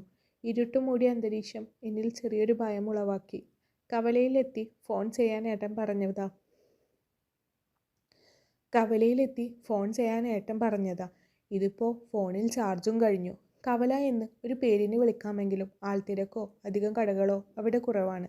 അടുത്ത കടയിൽ നിന്നിരുന്ന ഒരാളോട് ബസ്സിൻ്റെ ടൈം ചോദിച്ചപ്പോൾ അവസാന ബസ്സും പോയി എന്ന മറുപടി കിട്ടി. 9 മണി കഴിഞ്ഞാൽ പിന്നെ ആ ബസ്സില്ല എന്ന്. ആളിപ്പടർന്ന ഭയം മുന്നിൽ കാണിക്കാതെ നടക്കാൻ തീരുമാനിച്ചു. വീട്ടിലെത്തണമെങ്കിൽ ഏകദേശം ഒരു 15 മിനിറ്റ് നടക്കാനുണ്ട്. പൊതുവെ വഴിവിളക്കുകളും കുറവായിരുന്നു. പേടി കൂടി വന്നു. എത്രയൊക്കെ തൻ്റെയിടം കാണിച്ചാലും ഒറ്റപ്പെട്ട സാഹചര്യത്തിൽ പെൺകുട്ടികൾ ദുർബലരാകും. നടത്തത്തിനിടയിലാണ് പുറകെ ആരോ ഉണ്ടെന്നൊരു തോന്നൽ വന്നത്. പേടിച്ചിട്ട് വാവിട്ട് കരയാൻ ഒരു വേള തോന്നിപ്പോയി. എൻ്റെ വേഗതക്കനുസരിച്ച് പിന്നിലെ കാൽ ശബ്ദം മുറുകുന്നുണ്ടായിരുന്നു. നിയന്ത്രണം വിട്ട് ഓടാൻ ഒരുങ്ങിയപ്പോൾ പുറകെ വന്ന മനുഷ്യൻ എൻ്റെ കയ്യിൽ പിടുത്തമിട്ടു. സിഗരറ്റിൻ്റെയും മദ്യത്തിൻ്റെയും ഗന്ധം അയാളിൽ നിന്നും വരുന്നുണ്ടായിരുന്നു. കുതറി ഓടാൻ പലതവണ ശ്രമിച്ചെങ്കിലും എനിക്ക് സാധിച്ചില്ല. അലറിക്കരയാൻ ശബ്ദം പോലും പുറത്തു വരാത്ത ഭീകരാവസ്ഥ. ചുറ്റും ഒരാളനക്കം പോലുമില്ല. ആരാ നിങ്ങൾ? എന്തിനെന്നെ ഉപദ്രവിക്കുന്നേ? അനു ചോദിച്ചു. എങ്ങോട്ടാടി ഈ അസമയത്ത് സഞ്ചാരം? നിങ്ങൾ എൻ്റെ കയ്യിൽ നിന്ന് വിട്, എനിക്ക് പോകണം. മോളെ ഞാൻ വീട്ടിൽ കൊണ്ടുവിടാം. അതിനു മുന്നേ നമുക്ക് ചേട്ടൻ്റെ വീട്ടിൽ പോവാം. വിട്ടടാ എൻ്റെ കയ്യിൽ നിന്ന്. മറുപടി പറയാതെ അയാൾ കൂടുതൽ എന്നിലേക്ക് അടുക്കാൻ തുടങ്ങി. തള്ളി മാറ്റാൻ നോക്കുന്തോറും അയാൾക്ക് വാശി കയറി വന്നു. ചുറ്റിലും ഒരു അഭയത്തിനായി പരതി നോക്കി. പൊടുന്നനെ ഒരു ശബ്ദം ചെവിയിൽ വന്നു പതിച്ചു. അയാൾ ചവിട്ടേറ്റ് താഴെ വീണു. അയാൾ കയ്യിലെ പിടുത്തം വിടാതിരുന്നതിനാൽ ഞാനും മറുവശത്തേക്ക് വീണു. മുന്നിൽ നിൽക്കുന്ന ആളെ കണ്ടപ്പോൾ എൻ്റെ കണ്ണുകൾ വിടർന്നു. അർജുൻ. അവൻ വല്ലാത്തൊരു രൗദ്രഭാവം കൈവരിച്ചിരുന്നു. ദേഷ്യം കൊണ്ട് വിടക്കുന്ന അവനെ കണ്ടപ്പോൾ എനിക്ക് ഭയം തോന്നി. ഞാൻ കണ്ടിട്ടില്ലാത്ത അർജുൻ്റെ മറ്റൊരു മുഖം. ഞാൻ വേഗത്തിൽ എണീറ്റ് അവൻ്റെ പിന്നിലായി മറഞ്ഞു നിന്നു. അപ്പോഴേക്കും അയാൾ ദേഷ്യത്തോടെ ഞങ്ങളുടെ അടുത്തേക്ക് വന്നു. അയാളുടെ കാൽ വേച്ചു പോകുന്നുണ്ടായിരുന്നു. തികഞ്ഞ മദ്യലഹരിയിലാണ് അയാൾ. എന്നെ തൊടാൻ ശ്രമിച്ച അയാളുടെ കൈ പിന്നിലേക്ക് തിരിച്ച് അർജുൻ അയാളുടെ കരണത്ത് മാറി മാറി പ്രഹരിച്ചു. അയാളുടെ ചുണ്ടുപൊട്ടി രക്തം വന്നു തുടങ്ങി. ഇടത്തെ കൈകൊണ്ട് അയാൾ അടിത്തടുക്കാൻ ശ്രമിച്ചപ്പോൾ ഇടത്തെ കൈയും അവൻ പിന്നിലേക്ക് തിരിച്ചു വെച്ചുകൊണ്ട് നെഞ്ചിൽ ആഞ്ഞു ചവിട്ടി. അയാൾ അലറി വിളിച്ച് താഴേക്ക് വീണു. എന്നിട്ടും നിർത്താതെ അവൻ അയാളുടെ നെഞ്ചിൽ ആഞ്ഞു ചവിട്ടിക്കൊണ്ടിരുന്നു. വായയിൽ നിന്നും മൂക്കിൽ നിന്നും രക്തം വന്ന് അയാൾ അവശനായിരുന്നു. കൈകൾ കൂപ്പി എന്നെ ഒന്നും ചെയ്യല്ലേ എന്നും പറഞ്ഞ് അയാൾ നിലവിളിക്കാൻ തുടങ്ങി. പക്ഷെ അവൻ്റെ അടിയുടെ ശക്തി കൂടി വന്നു. ഒരഭയത്തിനായി അയാൾ കരഞ്ഞുകൊണ്ട് എന്നെ നോക്കി. പെങ്ങളെ രക്ഷിക്കണം, ഞാൻ മരിച്ചു പോവും, നിർത്താൻ പറ പെങ്ങളെ. അയാളുടെ നിലവിളി കേട്ട് എനിക്ക് സഹതാപം തോന്നാൻ ഞാൻ അത്രയും പുണ്യവതിയൊന്നുമല്ല. അയാൾ അർഹിക്കുന്നത് തന്നെയാണ് കിട്ടിയത്. ഇനി ഒരു പെണ്ണിനോട് അപമര്യാദയായി പെരുമാറാൻ തോന്നാതിരിക്കാൻ ആണൊരുത്തൻ്റെ കൈയുടെ ചൂടറിയുന്നത് നല്ലതാ. അവൻ അയാളുടെ ഷർട്ടിൻ്റെ കോളർ പിടിച്ചുയർത്തി പിന്നെയും കവിളിൽ പ്രഹരിക്കാൻ തുടങ്ങി. എന്നിട്ടും ദേഷ്യം തീരാത്ത പോലെ വഴിയിൽ കിടന്നിരുന്ന മരക്കഷ്ണം എടുത്തു വെച്ച് അയാളെ തലങ്ങും വിലങ്ങും തല്ലിക്കൊണ്ടിരുന്നു. അർജുൻ്റെ ഭാവമാറ്റം എന്നിൽ ഒരു നിമിഷം ഭയമുളവാക്കി. ഇനിയും തല്ലിയാൽ ഒരുപക്ഷെ അയാൾ അർജുൻ മതി നിർത്ത്. ഞാൻ അവനെ പിടിച്ചു മാറ്റാൻ ശ്രമിച്ചു. പക്ഷേ അവൻ പൂർവാധികം ശക്തിയോടെ അയാളെ മർദ്ദിക്കുകയായിരുന്നു. അവൻ എന്നെ പിടിച്ചു തള്ളിയിട്ടു. അർജുൻ നിർത്താനല്ലേ പറഞ്ഞത്, അയാൾ ചത്തുപോവും. ഞാൻ അവൻ്റെ കാലിൽ മുറുകെ പിടിച്ചിരുന്നു കരഞ്ഞു. എൻ്റെ കണ്ണുനീര് കൊണ്ട് അവൻ്റെ കാൽ തണുത്തപ്പോൾ അവൻ്റെ മനസ്സൊന്ന് ശാന്തമായി. എഴുന്നേറ്റ് പോടാ, മേലാൽ ഈ ഭാഗത്ത് കണ്ടുപോകരുത്. അയാൾ കിതച്ചുകൊണ്ട് കൈകൾ കൂപ്പി. തിരിഞ്ഞു നിന്ന് എന്നെ അവൻ ഒന്ന് നോക്കിയപ്പോൾ ഞാൻ ഇരു കൈകൾ കൊണ്ടും കവിൾ പൊത്തി. ഇല്ലെങ്കിൽ ഈ സമയത്ത് ഇറങ്ങി നടന്നതിനുള്ള അടുത്തടി എൻ്റെ കരണത്താവും. അവൻ മുന്നിൽ നടന്നു, പിറകിലായി ഞാനും. വഴിനീളെ അവൻ എന്തൊക്കെയോ പിറുപിറുക്കുന്നുണ്ടായിരുന്നു.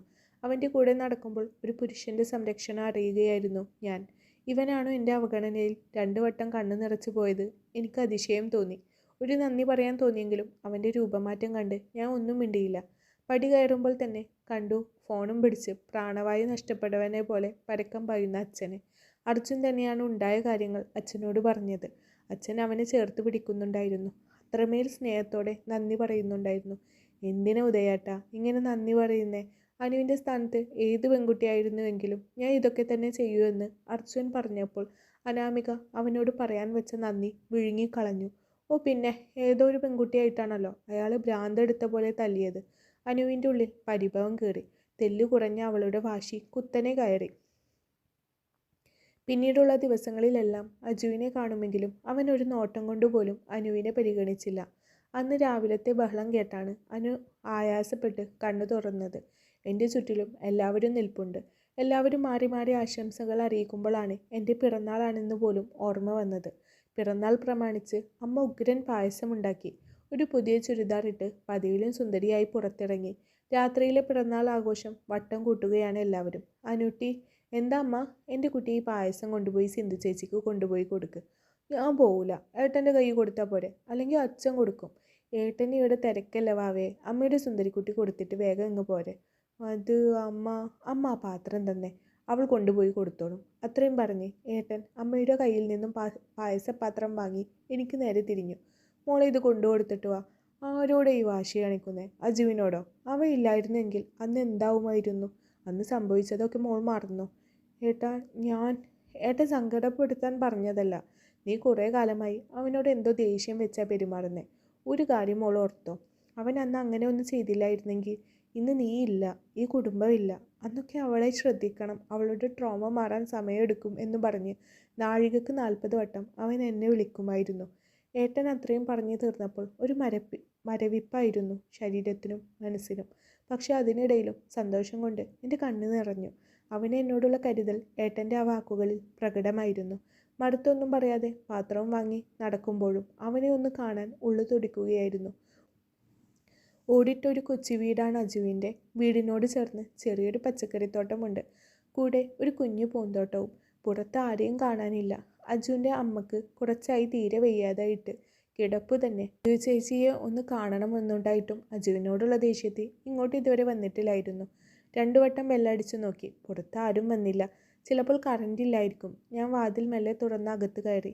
അമ്മേ, ഞാൻ ഇപ്പോൾ വരാട്ടോ എന്നും പറഞ്ഞ് കുറച്ച് തുണികളും വാരിക്കൂട്ടി പുറത്തിറങ്ങിയ അജു എന്നെ കണ്ടപ്പോൾ ഒന്ന് തരിച്ചു നിന്നു. എന്നെ ഇവിടെ ഒട്ടും പ്രതീക്ഷിച്ചു കാണില്ല എന്ന് ആ മുഖം കണ്ടാൽ അറിയാം. ഇത് കുറച്ച് പായസമാ, ഇവിടെ തന്നെ ഏൽപ്പിക്കാൻ പറഞ്ഞു അമ്മ. മുഖത്ത് നോക്കാതെ ഞാൻ ഒരുവിധം പറഞ്ഞു. ഒന്ന് നീട്ടി മൂളിക്കൊണ്ട് അജു അത് വാങ്ങി. എനിക്ക് സിന്ധു ചേച്ചിയെ ഒന്ന് കാണണം. അകത്തെ മുറിയിലുണ്ട്, പോയി കണ്ടോളൂ. മറുത്തൊന്നും മിണ്ടാതെ റൂമിൽ കയറി. കട്ടിലിൽ സിന്ധു ചേച്ചി കിടക്കുന്നുണ്ട്. ആളാകെ ക്ഷീണിച്ചിട്ടുണ്ട്. കണ്ണടച്ച് കിടക്കുകയാണ്. പതിയെ അടുത്ത് ചെന്ന് ആ നെറ്റിയിൽ ഒന്ന് തലോടി. സിന്ധു ചേച്ചി കണ്ണ് തുറന്ന് എന്നെ ഒന്ന് നോക്കി. ഇപ്പോൾ കുറവുണ്ടോ സിന്ധു ചേച്ചി? ആ നെറ്റിയിൽ ഒന്ന് തലോടിക്കൊണ്ട് ഞാൻ ചോദിച്ചു. അനുമോളോ? ഞാൻ പിണക്കമാ. എത്ര ദിവസമായി. എന്നിട്ട് എന്നെ ഒന്ന് വന്ന് കണ്ടോ? ഇപ്പോഴാണോ വിശേഷം ചോദിച്ചു വരുന്നേ? ആ പാവത്തിൻ്റെ പരിഭവം കേട്ടപ്പോൾ സങ്കടം തോന്നി. അജുവിനോടുള്ള ദേഷ്യത്തിലാണ് ഇത്രയും ദിവസം സിന്ധു ചേച്ചിയെ കാണാൻ പോവാഞ്ഞത്. മോളെക്കുറിച്ച് അർജുനോട് ഞാൻ എന്നും ചോദിക്കും. ആദ്യമൊന്നും അവൻ മിണ്ടിയിരുന്നില്ല. പിന്നെയും ചോദിച്ചപ്പോൾ നമ്മുടെ അനു പണ്ടത്തെ ആളേ അല്ല എന്ന് മറുപടി പറഞ്ഞു. നല്ല സങ്കടം ഉണ്ടായിരുന്നു അന്ന് അവൻ്റെ മുഖത്ത്. പിന്നെ ഞാൻ ഒന്നും ചോദിക്കാറില്ല. കുഞ്ഞായിരുന്നപ്പോൾ അവൾക്ക് എന്തൊരു സ്നേഹമായിരുന്നു അമ്മ. ആളുകൾ ഇത്രയും എളുപ്പം മാറുമോ എന്ന് ചോദിക്കിടക്ക്. മൗനമായി ആലോചിക്കുകയായിരുന്നു ഞാൻ അവനെ വേദനിപ്പിച്ച നിമിഷങ്ങൾ. എന്താ കുട്ടി ഒന്നും മിണ്ടാത്തെ? നിങ്ങൾ തമ്മിൽ എന്തെങ്കിലും പിണക്കമുണ്ടോ? പിണക്കമോ? എന്ത് പിണക്കം? എനിക്കെൻ്റെ അജുട്ടന് ജീവനല്ലേ, ഇതുപോലെ ഈ സിന്ധു ചേച്ചിയെയും. അത് പറഞ്ഞപ്പോൾ ആ പാവത്തിൻ്റെ മുഖം തെളിഞ്ഞു. ഇനി എന്നും ഞാൻ വരാട്ടോ സിന്ധു ചേച്ചിയെ കാണാൻ. ഈ വയ്യായിയൊക്കെ മാറി നമുക്ക് കള്ളനും പോലീസും കളിക്കണം. അനു ചിരിയോടെ പറഞ്ഞു. നിനക്കൊരു മാറ്റവും ഇല്ലല്ലോ പെണ്ണെ. സിന്ധു ചേച്ചിയും ചിരിച്ചു. അത് കണ്ടപ്പോൾ ഉള്ളു നിറഞ്ഞു. പിന്നെ സിന്ധു ചേച്ചി, ഇന്നെൻ്റെ പിറന്നാളാണ്. ഞാൻ പായസം കൊടുത്തിട്ടുണ്ട്. എന്നാൽ ഞാൻ പോയി പായസം എടുത്തിട്ട് വരാം. അത് കുടിച്ചിട്ട് ഒന്ന് ഉഷാറാവട്ടെ. എന്നിട്ട് എനിക്ക് 2 പാട്ട് പാടിത്തരണം കേട്ടോ. സിന്ധു ചേച്ചി ഒന്ന് ചിരിച്ചു. അടുക്കളയിൽ ചെന്ന് കുറച്ച് പായസം ഗ്ലാസ്സിൽ ഒഴിച്ച് സിന്ധു ചേച്ചിക്ക് കൊടുത്തു. വന്നു കയറുമ്പോൾ ഇവിടെ ഒരാൾ നിന്നിരുന്നല്ലോ, ഇപ്പം എവിടെ പോയി? അനു ഉള്ളിലോർത്തുകൊണ്ട് പിറുപിറുത്തു. എന്താ മോളെന്തെങ്കിലും പറഞ്ഞോ? അതല്ല, അജു എവിടെ പോയി എന്നാ സിന്ധു ചേച്ചി. അത് ചോദിച്ചപ്പോൾ പിന്നെയും ചേച്ചിയുടെ മുഖം മ്ലാനമായി. കണ്ണുനീർ ഉരുണ്ടുകൂടി. മോളെ, എൻ്റെ ഭാഗ്യമാ എൻ്റെ കുട്ടി. എനിക്ക് വേണ്ടി എന്തോരം കഷ്ടപ്പെടുന്നുണ്ട് പാവം. ഇപ്പോൾ അലക്കാനുള്ള ഡ്രസ്സ് എടുത്തുകൊണ്ടാണ് പോയേക്കുന്നത്. ചില നേരത്തെ എനിക്ക് തീരെ വയ്യായിക്ക് വരും. പരസായ ഇല്ലാതെ ഒന്നും ചെയ്യാവാത്ത അവസ്ഥ. ആ നേരത്തൊക്കെ എൻ്റെ കുഞ്ഞ് കിടന്ന് ഓടണം. ഒരു പരാതിയും എൻ്റെ കുട്ടി ഇതുവരെ പറഞ്ഞിട്ടില്ല. അമ്മു പുറത്ത് പഠിക്കാൻ പോയതല്ലേ. അവളെ കുറച്ച് ദിവസം നിർത്താൻ പറഞ്ഞാലും അവൻ സമ്മതിക്കില്ല. പഠിക്കാനുള്ള പെൺകുട്ടികൾ നമ്മളിങ്ങനെ ഇവിടെ പിടിച്ചു വെക്കണോ എന്ന് ചോദിക്കും. അമ്മക്ക് ഞാൻ ഉണ്ടല്ലോ എന്ന് പറഞ്ഞ് സമാധാനിപ്പിക്കും. അവനെപ്പോലെ ഒരുത്തിന് ജന്മം കൊടുക്കാൻ കഴിഞ്ഞതിനും വലിയ പുണ്യമൊന്നും ഈ അമ്മയ്ക്കില്ല. കണ്ണുകൾ തുടച്ച് ആ അമ്മ പറഞ്ഞ വാക്കുകളിൽ ഞാൻ തിരിച്ചറിയുകയായിരുന്നു അർജുൻ എന്ന പുണ്യത്തെ. ഞാൻ അറിയുകയായിരുന്നു അജു എങ്ങനെയാണ് എല്ലാവർക്കും പ്രിയപ്പെട്ടവനായതെന്ന്. അവനോട് എല്ലാവരും കാണിക്കുന്ന പരിഗണനയും സ്നേഹവും എന്തുകൊണ്ടാണെന്ന്. സിന്ധു ചേച്ചിയുടെ നെറ്റിയിൽ ഒരു മുത്തം കൊടുത്ത് ആ മുറി വിട്ടിറങ്ങി. അനു വിളി കേട്ട് തിരിഞ്ഞു നോക്കിയപ്പോൾ മുന്നിൽ അർജുൻ. അജുവിനെ കാണുമ്പോൾ ഹൃദയം താളം തെറ്റാൻ തുടങ്ങും. അത് പണ്ട് ദേഷ്യം കാണിച്ച് നടന്നിരുന്ന കാലത്തും അങ്ങനെ തന്നെയായിരുന്നു. എന്താ? അത് പിന്നെ ഇത് തനിക്കുള്ളതാ. അത്രയും പറഞ്ഞ് ഒരു കവർ എനിക്ക് നേരെ നീട്ടി. ഇഷ്ടാവോന്നറിയില്ല, തനിക്ക് വാങ്ങിയതാ. ഇന്ന് പിറന്നാളല്ലേ. അപ്പോൾ വാക്കുകൾക്ക് വേണ്ടി അവൻ പരതുന്നുണ്ടായിരുന്നു. കുഞ്ഞുനാളിൽ പിറന്നാൾ സമ്മാനമായി കുന്നിക്കുരു പെറുക്കിക്കൊണ്ട് തന്ന ആ പഴയ കളിക്കൂട്ടുകാരൻ ഒരു നിമിഷം മനസ്സിലേക്ക് ഓടി വന്നു. മഞ്ചാടി എന്തേ കൊണ്ടുവന്നില്ല എന്ന് ചോദിച്ചപ്പോൾ ചുവന്ന മഞ്ചാടിയേക്കാൾ എനിക്കിഷ്ടം എൻ്റെ അനുട്ടിയെ പോലെ കരിമഷി എഴുതിയ കുന്നിക്കുരുവിനെയാണ് എന്ന് പറഞ്ഞ് കവിളിൽ ഒരു കുഞ്ഞു ഉമ്മയും തന്ന് ഓടിയ അവനായിരുന്നു മനസ്സ് നിറയെ. 2 കൈകൾ നീട്ടി അത് വാങ്ങി. ഞാൻ അത് വാങ്ങുമെന്ന് ഒരു പ്രതീക്ഷയും അവനുണ്ടായിരുന്നില്ല എന്ന് തോന്നുന്നു. അതുകൊണ്ടായിരിക്കും കൈകൾ നീട്ടി എന്നെ അവിശ്വസനീയമായി ഒന്ന് നോക്കിയത്. എങ്ങനെ അറിയാം എൻ്റെ പിറന്നാളാണെന്ന്? മറുപടിയായി ഒരു പുഞ്ചിരിയിൽ ഒതുക്കി അവൻ തിരിഞ്ഞു നടന്നു. ഇന്ന് രാത്രി വരുമോ? ചെറിയൊരു പാർട്ടിയുണ്ട്. ഞെട്ടിത്തിരിഞ്ഞ് അവൻ നോക്കിയ നോട്ടത്തിൽ ഞാൻ ഒന്ന് പതറിപ്പോയി. ഏട്ടൻ വിളിക്കാൻ പറഞ്ഞു, അതാ ഞാൻ വിളിച്ച്. അല്ലാതെ. ഞാൻ വാക്കുകൾ പകുതിയിൽ അവസാനിപ്പിച്ചു. ആ മുഖത്ത് നേരത്തെ കണ്ട സന്തോഷം എൻ്റെ മറുപടിയിൽ മങ്ങിപ്പോയി. എന്തിനാ ഇനിയും ഞാൻ അവനെ വേദനിപ്പിക്കുന്നേ? ഇഷ്ടമല്ലേ എനിക്ക് അവനെ ഒരുപാട്. എന്നിട്ടും ഞാൻ എന്ത് ക്രൂരയാണ്? അനു ഉള്ളിൽ ചോദിച്ചു. മുറിയിൽ കയറി കവർ പൊട്ടിച്ചു നോക്കി. കുങ്കുമച്ചുവപ്പ് കലർന്ന ഒരു സാരി, കുറച്ച് കുപ്പിവളകളും അത് നെഞ്ചോട് ചേർത്ത് വെച്ച് ഉമ്മകൾ കൊണ്ട് മൂടി. വൈകുന്നേരം പ്രാർത്ഥന കഴിഞ്ഞ് പുറത്തിരിക്കുമ്പോൾ കണ്ടു പടി കടന്നു വരുന്ന അജുവിനെ. ഉമ്മർത്തിരുന്ന എല്ലാവരും കളിയും ചിരിയുമായി. ഇടയ്ക്കിടയ്ക്ക് എൻ്റെ മേൽ പതിക്കുന്ന അജുവിൻ്റെ കണ്ണുകൾ ഞാൻ കണ്ടില്ലെന്ന് നടിച്ചു. എന്നെ കുറച്ചു കാലമായി അവഗണിച്ചതല്ലേ, അപ്പോൾ ഒരു കുഞ്ഞു പ്രതികാരം. പാർട്ടിക്കായി ഏട്ടൻ്റെ കുറച്ച് ഫ്രണ്ട്സും വന്നിരുന്നു. എല്ലാവരും അവരവരുടെ സമ്മാനങ്ങൾ തന്നു. ഏട്ടൻ്റെ വക ഒരു കുഞ്ഞു മൂക്കുത്തിയായിരുന്നു. അമ്മ ഒരു കമ്മൽ. അച്ഛൻ്റെ വക ആകാശ നീല കളർ സാരി. അത് കഴിഞ്ഞ് പിറന്നാളിന് അച്ഛൻ പറഞ്ഞിരുന്നു അടുത്ത തവണ എൻ്റെ അനുട്ടി സാരി ഉടുത്ത് കേക്ക് കട്ട് ചെയ്യണമെന്ന്. എല്ലാം ഒരുപാട് വിലപിടിപ്പുള്ള സമ്മാനങ്ങൾ. എല്ലാവരും സമ്മാനം കാണുന്നതിൻ്റെയും അഭിപ്രായം പറയുന്നതിൻ്റെയും തിരക്കിലാണ്. പെട്ടെന്നാണ് ആൾത്തിരക്കിൽ നിന്നും വിട്ടു നിൽക്കുന്ന അജുവിനെ ഞാൻ ശ്രദ്ധിക്കുന്നത്. എന്തോ ഒരു വിഷമം നിഴലിച്ചിരിക്കുന്നു ആ മുഖത്ത്. പതിയെ അങ്ങോട്ട് ചെന്നു. എന്നെ കണ്ടപാടെ ആൾ മുഖം തിരിച്ചു. എന്താ മാറി നിൽക്കുന്നേ? ഒന്നുമില്ല. ഒന്നുമില്ലേ? അത് ഞാൻ തന്ന സമ്മാനം തനിക്ക് ഇഷ്ടമായോ? എല്ലാവരുടെയും വെച്ച് നോക്കുമ്പോൾ അതിനധികം വില ഒന്നുമില്ല. ഓഹോ, അപ്പം അതാണ് കാര്യം. ശരിയാക്കി തരാം. ഓ, അതാണോ? അത്രയും വില കുറഞ്ഞതൊന്നും ഞാൻ ഉപയോഗിക്കാറില്ല. അത് ഞാൻ ആർക്കെങ്കിലും കൊടുത്ത് ഒഴിവാക്കിയേക്കാം. അല്ലാതെ കത്തിക്കുകയൊന്നുമില്ല കേട്ടോ. ഒരു തമാശക്കാണ് അങ്ങനെ പറഞ്ഞതെങ്കിലും ആ വാക്കുകൾ ആഴത്തിൽ അവൻ്റെ ഹൃദയത്തെ മുറിവേൽപ്പിച്ചു എന്ന് ആ മുഖത്തിൽ നിന്ന് ഞാൻ വായിച്ചെടുത്തു. തിരിഞ്ഞു നടക്കാൻ ഒരുങ്ങിയ അവൻ്റെ കയ്യിൽ ഞാൻ മുറുകെ പിടിച്ചു. എവിടെ പോകുന്നു? പരിപാടി കഴിഞ്ഞു പോയാൽ മതി. ഇല്ലെങ്കിൽ ഞാൻ എന്തെങ്കിലും പറഞ്ഞ് ഇയാൾ പോയി പറഞ്ഞ് എനിക്ക് മൊത്തം വഴക്കായിരിക്കും ഏട്ടൻ്റെ കയ്യിൽ നിന്ന്. സങ്കടപ്പെട്ടുള്ള നൃത്തം കണ്ടപ്പോൾ അവനെ ഒന്ന് ഇറുകെ പുണരാൻ തോന്നി അനുവിന്. പോവല്ലോ. ഇല്ല. കേക്ക് മുറിക്കാൻ നേരമായപ്പോൾ നേരെ മുറിയിൽ ചെന്ന് നിധി പോലെ എടുത്തു വെച്ചിരിക്കുന്ന അവൻ്റെ സമ്മാനം എടുത്തു. സാരി ഉടുത്തു, കരിമഷി എഴുതി, കുപ്പിവളകൾ ഇട്ടു. കണ്ണാടിയിൽ കുറച്ചു നേരം നോക്കി നിന്നപ്പോഴാണ് ഞാൻ അനാമികയായ പോലെ എനിക്ക് തോന്നിയത്. അർജുൻ്റെ മാത്രം അനാമിക. താഴേക്ക് ചെല്ലുമ്പോൾ എല്ലാവരും മാറി മാറി നോക്കുന്നുണ്ട്. അർജുനെ നോക്കിയപ്പോൾ എന്നെ ഇമജിമാതെ നോക്കുന്നു. നാടൻ കൊണ്ട് പതിയെ ഞാൻ തല താഴ്ത്തി. ഭക്ഷണം കഴിക്കാനായി എല്ലാവരും ഒത്തുകൂടി. പിണക്കം മാറട്ടെ കരുതിയിട്ടാവും അജുവിൻ്റെ കൂടെ എന്നോട് ഭക്ഷണം കഴിക്കാനിരിക്കാൻ ഏട്ടൻ പറഞ്ഞത്. ഞാനും അതൊരുപാട് ആഗ്രഹിച്ചിരുന്നു. എന്നെ കണ്ടപ്പോൾ എണീക്കാൻ ഒരുങ്ങിയ അവൻ്റെ കൈ ഞാൻ ഇറുകെ പിടിച്ചു. ഒന്നുകൂടെ അവനോട് ചേർന്നിരുന്നു. എന്നെ ആദ്യമായി കാണുന്ന പോലെ നോക്കിയിരിപ്പുണ്ട് അവൻ. ഭക്ഷണം കഴിയുന്നവരെ അങ്ങനെ പിടിച്ചിരുന്നു. എൻ്റെ കയ്യിൽ ഒന്ന് തൊട്ടതിന് ചൂടുവെള്ളം കൊണ്ട് പ്രതിഷേധിച്ച ആ ഒരു ദിവസം മനസ്സിലേക്ക് ഓടിയെത്തി. അറിയാതെ കണ്ണുകൾ നിറഞ്ഞൊഴുകി. അന്ന് അനാമികക്കും അജുവിനും ഉറക്കം നഷ്ടപ്പെട്ടു പോയി. രാവിലെ കുളിച്ചൊരുങ്ങി പതിയെ കണ്ണാടിയുടെ മുന്നിൽ പോയി നിന്നു അനു. ഈറനണിഞ്ഞ മുടിയിലൂടെ വിരലോടിച്ച് ഞാൻ എന്നെ തന്നെ നോക്കി നിന്നു. ഇന്നലെ ഞാൻ ഇങ്ങനെ അല്ലായിരുന്നല്ലോ എന്ന് തോന്നിപ്പോയി. മുഖത്തൊരു പ്രത്യേക സന്തോഷവും നാണവും കലർന്ന അവസ്ഥ. നേരെ അടുക്കളയിലോട്ട് ചെന്ന് അമ്മയുടെ കൂടെ ഭക്ഷണം ഉണ്ടാക്കാൻ കൂടി. അമ്മ അന്ന് രാവിലത്തെ ചായക്കൊപ്പം ഇലാട ഉണ്ടാക്കി. എനിക്കൊത്തിരി ഇഷ്ടമാണത്. തേങ്ങ ചിരകി ശർക്കര അരിഞ്ഞതിനോടൊപ്പം കൂട്ടി ഇലയിലെ മാവിൽ മടക്കി ആവിയിൽ വേവിക്കുന്നതിൻ്റെ മണം ആസ്വദിച്ച് ഞാനും അജുവേട്ടനും പണ്ട് അമ്മയുടെ സാരിത്തുമ്പിൽ പിടിച്ച് നിൽക്കുമായിരുന്നു. ഇടയ്ക്ക് തേങ്ങയും ശർക്കരയും കുഴച്ച് വെച്ചിരിക്കുന്നത് വാരി തിന്നുമ്പോൾ അമ്മ ഞങ്ങളെ സ്നേഹത്തോടെ ശാസിക്കും. ചിലപ്പോൾ കുഞ്ഞിക്കൈകളിൽ നോവാതെ അടിക്കും. കൗമാരവും വാർദ്ധക്യവും തോറ്റുമടങ്ങുന്നത് ആ നിഷ്കളങ്കമായ കുട്ടിക്കാലത്തിന് മുന്നിലാണ്. അമ്മ, ഇത് കുറച്ച് സിന്ധു ചേച്ചിയോടെ കൊണ്ടു കൊടുക്കാം ല്ലേ? ആ, ഞാൻ ഇത് പറയാൻ വരികയായിരുന്നു. ഒരു ഇലാടക്കൊതിയൻ ഉണ്ട് അവിടെ. എങ്കിൽ ഞാൻ പോവാൻ കൊടുക്കാൻ. ആ, മോള് പോയിട്ട് വാ. നേരെ കുറച്ച് അട വാഴയിലയിലാക്കി മടക്കി പാത്രത്തിൽ നിറച്ചുകൊണ്ട് അടുക്കളയിൽ നിന്നും ഇറങ്ങി. ഉമ്മടെ ലക്ഷ്യമാക്കി പോകുന്ന വഴിയിൽ ഏട്ടൻ പിടിച്ചു നിർത്തി. എങ്ങോട്ടാ? അത് സിന്ധു ചേച്ചിയുടെ അടുത്തേക്ക് ഇത് കൊടുക്കാൻ. ഓഹോ, അപ്പോൾ സിന്ധു ചേച്ചിയെ കാണാൻ മാത്രമാവൂലേ പോകുന്നത്? അപ്പോൾ അജുവിനെ കാണാനല്ലേ? ഒരു ചിരിയാൽ ഏട്ടൻ ചോദിച്ചു. മറുപടിയായി ഞാനും ഒരു ചമ്മിയ ചിരി ചിരിച്ചു. ചെല്ല്. ഏട്ടൻ്റെ കൈ അയഞ്ഞപ്പോൾ ഞാൻ പെട്ടെന്ന് അവിടെ നിന്ന് ഇറങ്ങി. ദുഷ്ടൻ അജു എന്നെ ഒറ്റിക്കൊടുത്തെന്ന് തോന്നുന്നു, അനു മനസ്സിൽ കരുതി. സിന്ധു ചേച്ചിയുടെ വീട്ടിലെത്തിയപ്പോൾ തന്നെ എന്തോ ഒരു സന്തോഷം. നേരെ വാതിൽ തുറന്ന് അകത്ത് കയറി. സിന്ധു ചേച്ചി കുളിയൊക്കെ കഴിഞ്ഞ് സുന്ദരിയായി കട്ടിലിൽ ഇരിപ്പുണ്ട്. സിന്ധു ചേച്ചി, ആഹാ, കാന്താരിയെ കണ്ടിട്ട് കുറച്ച് ദിവസമായല്ലോ. ഞാൻ ഇത് തരാൻ വന്നതാ. കയ്യിലെ വാഴയിലയുടെ കെട്ടഴിച്ച് ഒരു കഷ്ണം അട സിന്ധു ചേച്ചിയുടെ വായിൽ വെച്ച് കൊടുത്തു. സിന്ധു ചേച്ചിക്ക് വാരി കൊടുക്കുന്നതിനിടക്കാണ് കുളി കഴിഞ്ഞ് അജു കയറി വരുന്നത്. എന്നെ കണ്ടപ്പോൾ ആളൊന്ന് ഞെട്ടി. പിന്നെ ആ മുഖത്ത് ഒരു കള്ളച്ചിരി തെളിഞ്ഞു വന്നു. പിന്നെ ഒന്നും മിണ്ടാതെ മുറി വിട്ടിറങ്ങി. മോളെ, എനിക്ക് മതി, ബാക്കി അവന് കൊടുത്തേക്ക്.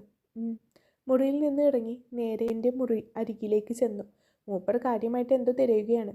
അതേ, എവിടെ? ഒരു പരിചയവും കാണിക്കുന്നില്ല. അമ്മ കുറച്ച് ഇലട തന്നു വിട്ടിട്ടുണ്ട്. അവിടെ വെച്ചേക്ക്, എന്നിട്ട് താൻ പോയിക്കോ. ഓഹോ, എന്നോട് പോവാനോ? എങ്കിൽ ഇതും തരുന്നില്ല. ഞാൻ അതും കയ്യിൽ പിടിച്ച് മുറിക്ക് പുറത്തിറങ്ങാൻ ഒരുങ്ങി. പെട്ടെന്നാണ് അജു കയ്യിൽ പിടിച്ചത്. സംശയരൂപേണ അജുവിനെ ഒന്ന് നോക്കി. നീ എന്താ അതുമായി പോകുന്നേ? അതും ഇവിടെ വെച്ചിട്ട് പൊക്കോ. ഞാൻ മുഖത്ത് കുറച്ച് പുച്ഛം വാരി വിതറി. ഇതേ ഞാൻ സിന്ധു ചേച്ചിക്ക് കൊടുന്നതാ, അല്ലാതെ നിങ്ങൾക്കല്ല. സിന്ധു ചേച്ചിക്ക് കൊടുത്തു. ഇനി ബാക്കി ഞാൻ തിരികെ കൊണ്ടുപോകും. അതിന് ഇത് രമേശി തന്നുവിട്ടതല്ലേ? അപ്പോൾ നീ ഇതിവിടെ വെച്ചിട്ട് പോയാൽ മതി. തരാൻ ഉദ്ദേശമില്ലെങ്കിൽ ഇങ്ങോട്ട് താടി. അജു അത് എൻ്റെ കയ്യിൽ നിന്നും തട്ടിപ്പറിക്കാൻ തുടങ്ങി. ഒരു നിമിഷം ഞങ്ങൾ പഴയ കളിക്കൂട്ടുകാരായി. ഇപ്പോൾ വാത്സല്യവും സ്നേഹവും നിറഞ്ഞ വികാരം മാത്രം. അടികൂടിയും പിടിച്ചും വലിച്ചും അത് താഴെ വീണ് ചിതറി. ഒരു കഷ്ണം മാത്രം എൻ്റെ കൈവെള്ളയിൽ ഒതുങ്ങി നിന്നു. അജു ബലമായി പിടിച്ച് കയ്യിലെ ഇലടയുടെ കഷ്ണം കടിച്ചെടുത്തു. അവൻ്റെ അധരങ്ങളും മീശയും കയ്യിൽ തട്ടിയപ്പോൾ എൻ്റെ ഉള്ളിലൂടെ ഒരു മിന്നൽ കടന്നുപോയി. പ്രണയനാമ്പുകൾ തളിർത്തു തുടങ്ങി. ഒരു പ്രത്യേക മാനസികാവസ്ഥയിലായിരുന്നു ഞാൻ. അധരങ്ങൾ എൻ്റെ കയ്യിൽ നിന്നും വേർപ്പെടുത്തി അജു ഒരു കള്ളനോട്ടം നോക്കി. പാതി മിഴികൾ അടച്ചു പുഞ്ചിരിച്ച് നിൽക്കുന്ന അവളെ കണ്ടപ്പോഴാണ് ഒരു നിമിഷം ഞാൻ എന്നെ തന്നെ മറന്നു എന്ന് എനിക്ക് മനസ്സിലായത്. പെട്ടെന്ന് തന്നെ അവളുടെ കൈകൾ സ്വതന്ത്രമാക്കി എന്നെ നോക്കി പുഞ്ചിരിച്ച് അവൾ നിൽക്കുന്നത് കണ്ടപ്പോൾ ഉള്ളം ഒന്ന് കുളിർന്നു. പതിയെ അവൾ അരികിൽ ചേർന്ന് നിന്നപ്പോൾ അവളെ തള്ളിമാറ്റാൻ മനസ്സ് പറഞ്ഞെങ്കിലും കൈകൾ അനുസരിച്ചിരുന്നില്ല. ഒരു പക്ഷേ കരങ്ങൾ അവളെ പുണരാൻ ആവും കൊതിക്കുന്നത്. അരികിൽ ചേർന്ന് നിന്ന് എൻ്റെ മീശ ഒന്ന് പിടിച്ചു വെച്ചുകൊണ്ട് അവൾ എന്നെ നോക്കി ഒന്ന് കണ്ണിറുക്കി. സർവ്വനാഡീഞരമ്പുകളും തളർന്നു പോകുന്ന പോലെ തോന്നി അവന്. അവളുടെ സാമീപ്യത്തിൽ പലപ്പോഴും ശ്വാസമെടുക്കാൻ ഞാൻ വിസ്മരിക്കുന്നു. കാന്തമാണവൾ, എന്നിലെ പ്രണയത്തെ വലിച്ചെടുക്കാൻ പ്രാപ്തിയുള്ളവൾ. അജുട്ട, സ്നേഹത്തോടെ ആ വിളി. അജുട്ട. ആ വിളിയിൽ ഞാൻ ഒന്ന് ഞെട്ടി. ആ വിളി എന്നിൽ ഉണ്ടാക്കിയ വികാരം നിർവചനങ്ങൾക്ക് അതീതമാണ്. കുട്ടിക്കാലത്ത് താമര പറിച്ചു കൊടുക്കുമ്പോഴോ, കുന്നിക്കുരു പെറുക്കി കൊടുത്താലോ, മയിൽപ്പിലി സമ്മാനിക്കുമ്പോഴോ, കണ്ണിമാങ്ങയിൽ ഉപ്പുകൂട്ടി വായിൽ വെച്ച് കൊടുക്കുമ്പോഴോ മാത്രമേ അവൾ എനിക്ക് സമ്മാനിക്കുന്ന പേരാണത്, അജുട്ടൻ. അവധിക്കാലത്ത് അവളുടെ അമ്മ വീട്ടിലേക്ക് പോകുമ്പോൾ യാത്ര പറച്ചിലിനിടയിൽ എന്നെ കെട്ടിപ്പിടിച്ച് കരഞ്ഞ് അവൾ അജുട്ട എന്നായിരുന്നു വിളിക്കാറ്. അപൂർവമായ നിമിഷങ്ങളിൽ മാത്രം കേൾക്കുന്ന ആ വിളിയോട് എനിക്കെന്തോ അടങ്ങാത്ത പ്രണയമായിരുന്നു. അത് കേൾക്കാൻ മാത്രം ആഴമുള്ള കുളത്തിലിറങ്ങി താമര പറിച്ചിട്ടുണ്ട്. ചോന്നനുറുമ്പുകളെ വകവെക്കാതെ മാവിൽ കയറിയിട്ടുണ്ട്. എപ്പോഴും അങ്ങനെ വിളിച്ചൂടെ എന്ന എൻ്റെ ചോദ്യത്തിന് എനിക്ക് അർജുനോട് ഒരുപാട് ഇഷ്ടം തോന്നുമ്പോൾ ഞാൻ പോലും അറിയാതെയാണ് അങ്ങനെ വിളിക്കുന്നതു എന്നായിരുന്നു അവളുടെ മറുപടി. പിന്നീട് അങ്ങോട്ട് അജുവിൻ്റെയും അവൻ്റെ അനാമികയുടെയും പ്രണയകാലമായിരുന്നു.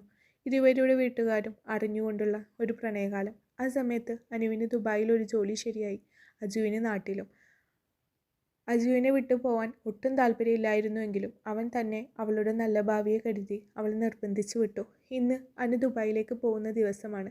പോയിക്കോട്ടെ അജുട്ട. ഞാൻ നിറമിഴികളോടെ എന്നെ നോക്കി നിൽക്കുന്ന അവളിൽ ഞാൻ ആ പഴയ കളിക്കൂട്ടുകാരിയെ കാണുകയായിരുന്നു. വേനലവധി കഴിഞ്ഞു പോകുമ്പോൾ ആ പഴയ അനുട്ടി ഇതുപോലെയായിരുന്നു. മിഴികൾ നിറച്ച് ഏങ്ങലടിച്ച് കരഞ്ഞു തളർന്നായിരിക്കും പലപ്പോഴും അവളുടെ തിരിച്ചുപോക്ക്. ചേർത്ത് നിർത്തി നെറുകയിൽ അവളെ ചുംബിക്കുമ്പോൾ വാത്സല്യം മാത്രമായിരുന്നു എന്നിൽ ഉടലെടുത്ത വികാരം. എൻ്റെ കണ്ണുനീർ അവളുടെ കണ്ണുനീരിൽ കുതിർന്ന് ഒരേ ദിശയിൽ ഒരു പുഴ പോലെ പ്രവഹിച്ചു. ഇനി ഈ നെറ്റിയിൽ ഞാൻ ചാലിച്ച രക്തസിന്ദൂരത്തിലായിരിക്കും ഞാൻ ചുംബിക്കുന്നത്. അന്ന് അനാമിക അർജുൻ്റെ പാതിയായിരിക്കും. അജു അവൾക്ക് വാക്കു കൊടുത്തു. കാറിൽ കയറി അവൾ ദൂരേക്ക് മായുന്നതുവരെ അവളെ നോക്കി നിന്നു. കണ്ണുനീർ കാഴ്ചയെ മറച്ചു. പിന്നീട് അങ്ങോട്ട് കാത്തിരിപ്പിൻ്റെ നിമിഷങ്ങളായിരുന്നു. എന്നോടൊപ്പം പ്രകൃതിയും അവൾക്ക് വേണ്ടിയുള്ള കാത്തിരിപ്പിൽ ആയിരുന്നു. ഞങ്ങളുടെ കൂടിച്ചേരലിനായി ഇലകൾ പൊഴിച്ചും മഴവില്ല് തെളിയിച്ചും മഴയായി പെയ്തും പ്രകൃതിയും അതിൻ്റെ കാത്തിരിപ്പ് അറിയിച്ചു. ചില കാത്തിരിപ്പുകൾക്ക് തീവ്രത കൂടും പ്രണയത്തെക്കാൾ. ചില നേരങ്ങളിൽ നിലാവിനോട് പരിഭവം പറഞ്ഞുറങ്ങാതെ ആ മുഖം ധ്യാനിച്ച് കിടക്കും. പുഞ്ചിരിക്കുന്ന ആ മുഖം പലപ്പോഴും എൻ്റെ ഉറക്കം നഷ്ടപ്പെടുത്തി.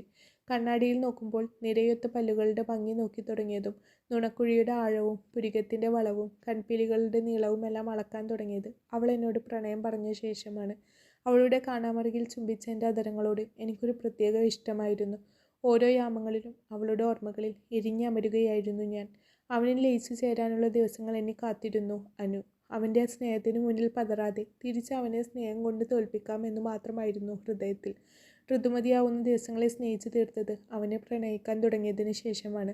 മാസാവസാനം കടന്നു വരുന്ന അടിവയറിലെ വേദന അവനിലെ പുരുഷനെ പൂർണ്ണതയിൽ എത്തിക്കാനുള്ള ഒരു സുഖമുള്ള നോവായി മാറിയിരിക്കുന്നു. അവനെ പ്രണയിച്ചതിന് ശേഷം മാത്രം. അവന് മുന്നിലുള്ള സമർപ്പണത്തിനായി ഇനി കുറച്ച് ദിവസങ്ങൾ. പിന്നീടുള്ള ദിവസങ്ങൾ വിവാഹത്തിരക്കിൻ്റെ ഒഴുക്കിൽ പെട്ടുപോയി. ആർഭാടങ്ങളില്ലാത്ത വിവാഹം എൻ്റെയും അനുവിൻ്റെയും തീരുമാനമായിരുന്നു. ഇന്നാണ് അനാമിക അർജുൻ്റെ പാതിയാവുന്ന ദിവസം. കുളിച്ചൊരുങ്ങി സ്വർണ്ണക്കരയിലുള്ള വെള്ളമുണ്ടും ക്രീം കളർ ഷർട്ടും ധരിച്ച് കുറച്ചു നേരം ഞാൻ കണ്ണാടിയിൽ നോക്കി നിന്നു. ഞാൻ അറിയാതെ തന്നെ എൻ്റെ മുഖത്ത് പുഞ്ചിരി പടർന്നു. വിവാഹവേദിയിൽ എത്തിയപ്പോൾ കണ്ടു നിലവിളക്ക് കൊളുത്തി എന്നെ സ്വീകരിക്കാൻ നിൽക്കുന്ന രമ ചേച്ചിയെ. അനുവിൻ്റെ അമ്മ വാത്സല്യപൂർവ്വം എന്നെ നോക്കി ചിരിച്ചു. ചന്ദനപ്പൊട്ട് തൊടുവിച്ച് തലയിൽ അരിയും പൂവും വിതറി സ്വീകരിച്ചു. അരവിന്ദ് മുന്നിലേക്ക് വന്ന് കിണ്ടിയിലെ വെള്ളം കൊണ്ട് എൻ്റെ കാൽ കഴുകി. അവൻ്റെ കൈ പിടിച്ച് വിവാഹവേദിയിലേക്ക് നടന്നു. വിവാഹത്തിൻ്റെ എല്ലാ ഒരുക്കങ്ങളും പൂർണ്ണമായ കതിർ മണ്ഡപത്തിലേക്ക് കയറുമ്പോൾ പുതിയൊരു ജീവിതത്തിന് വഴിയൊരുങ്ങുകയായിരുന്നു. കതിർ മണ്ഡപത്തിൻ്റെ വലതുവശം ചേർന്നിരുന്നു. അവളുടെ മുഖമൊന്ന് കാണാൻ കൊതിച്ചുപോയ നിമിഷങ്ങൾ. കുറച്ചു നിമിഷങ്ങൾക്ക് ശേഷം ചുവപ്പിൽ സ്വർണ്ണ കസവുകര നെയ്ത പട്ടുസാരിയും ചുറ്റി കുറച്ചു പെൺകുട്ടികൾക്ക് നടുവിലൂടെ അവൾ നടന്നു വരുന്നത് കണ്ടു. പതിവിലും സൗന്ദര്യം അനുഭവപ്പെട്ടു ഇന്നവൾക്ക്. അധികം ചമയങ്ങളോ ആഡംബരങ്ങളോ ഇല്ലാതെയും അവൾ പ്രകാശിക്കുന്നുണ്ടായിരുന്നു. അനുവിൻ്റെ അച്ഛനോട് മുമ്പേ പറഞ്ഞിരുന്നു, അച്ഛൻ്റെ സ്നേഹസമ്മാനമല്ലാതെ കൂടുതൽ ആഭരണങ്ങളൊന്നും അവളുടെ ദേഹത്ത് വേണ്ട എന്ന്.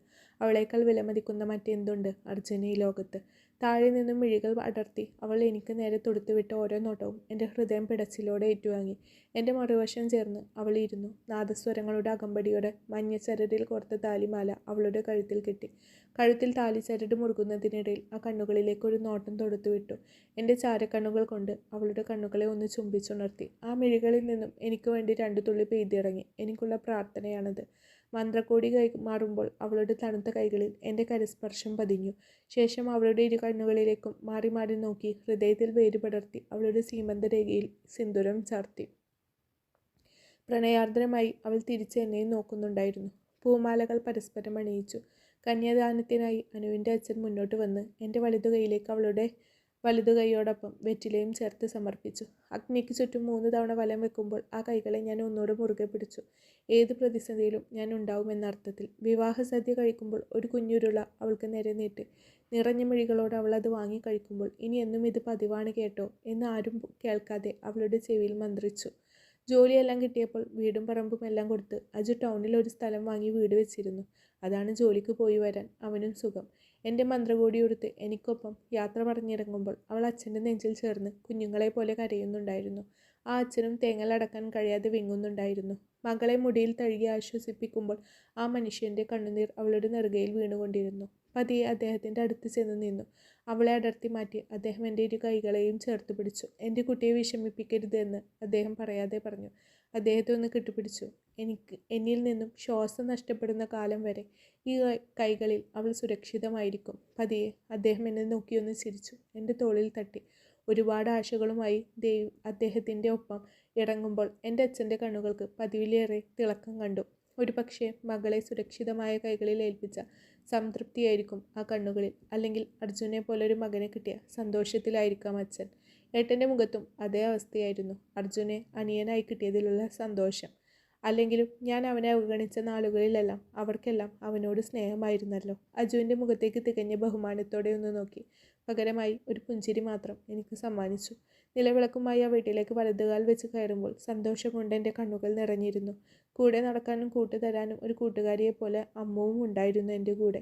ബന്ധുക്കളുടെ കൂടെയും വീട്ടുകാരുടെ കൂടെയും കുറച്ച് സമയം ചിലവഴിച്ചു. ഓരോ തിരക്കിനിടയിലൂടെ ഓടുമ്പോഴും അജു ഇടം കണ്ടിട്ട് എന്നെ നോക്കുന്നുണ്ടായിരുന്നു.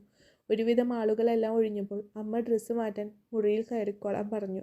ഷെൽഫിലെ ഡ്രസ്സുകൾക്കിടയിൽ നിന്നും ഭദ്രമായി സൂക്ഷിച്ച ആ കുങ്കുമച്ചുവപ്പ് സാരിയിൽ കണ്ണുകൾ പതിഞ്ഞു.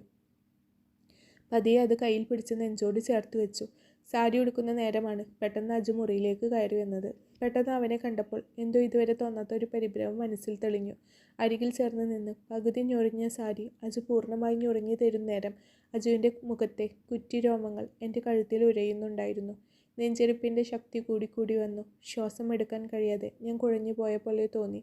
പുറത്തു നിന്നും കതകിലേക്ക് മുട്ട് കേട്ടപ്പോഴാണ് ഞങ്ങൾ അകന്നു മാറിയത്. ഒന്നും പറയാതെ അവൻ മുറിയുടെ വാതിൽ തുറന്ന് പുറത്തേക്കിറങ്ങി.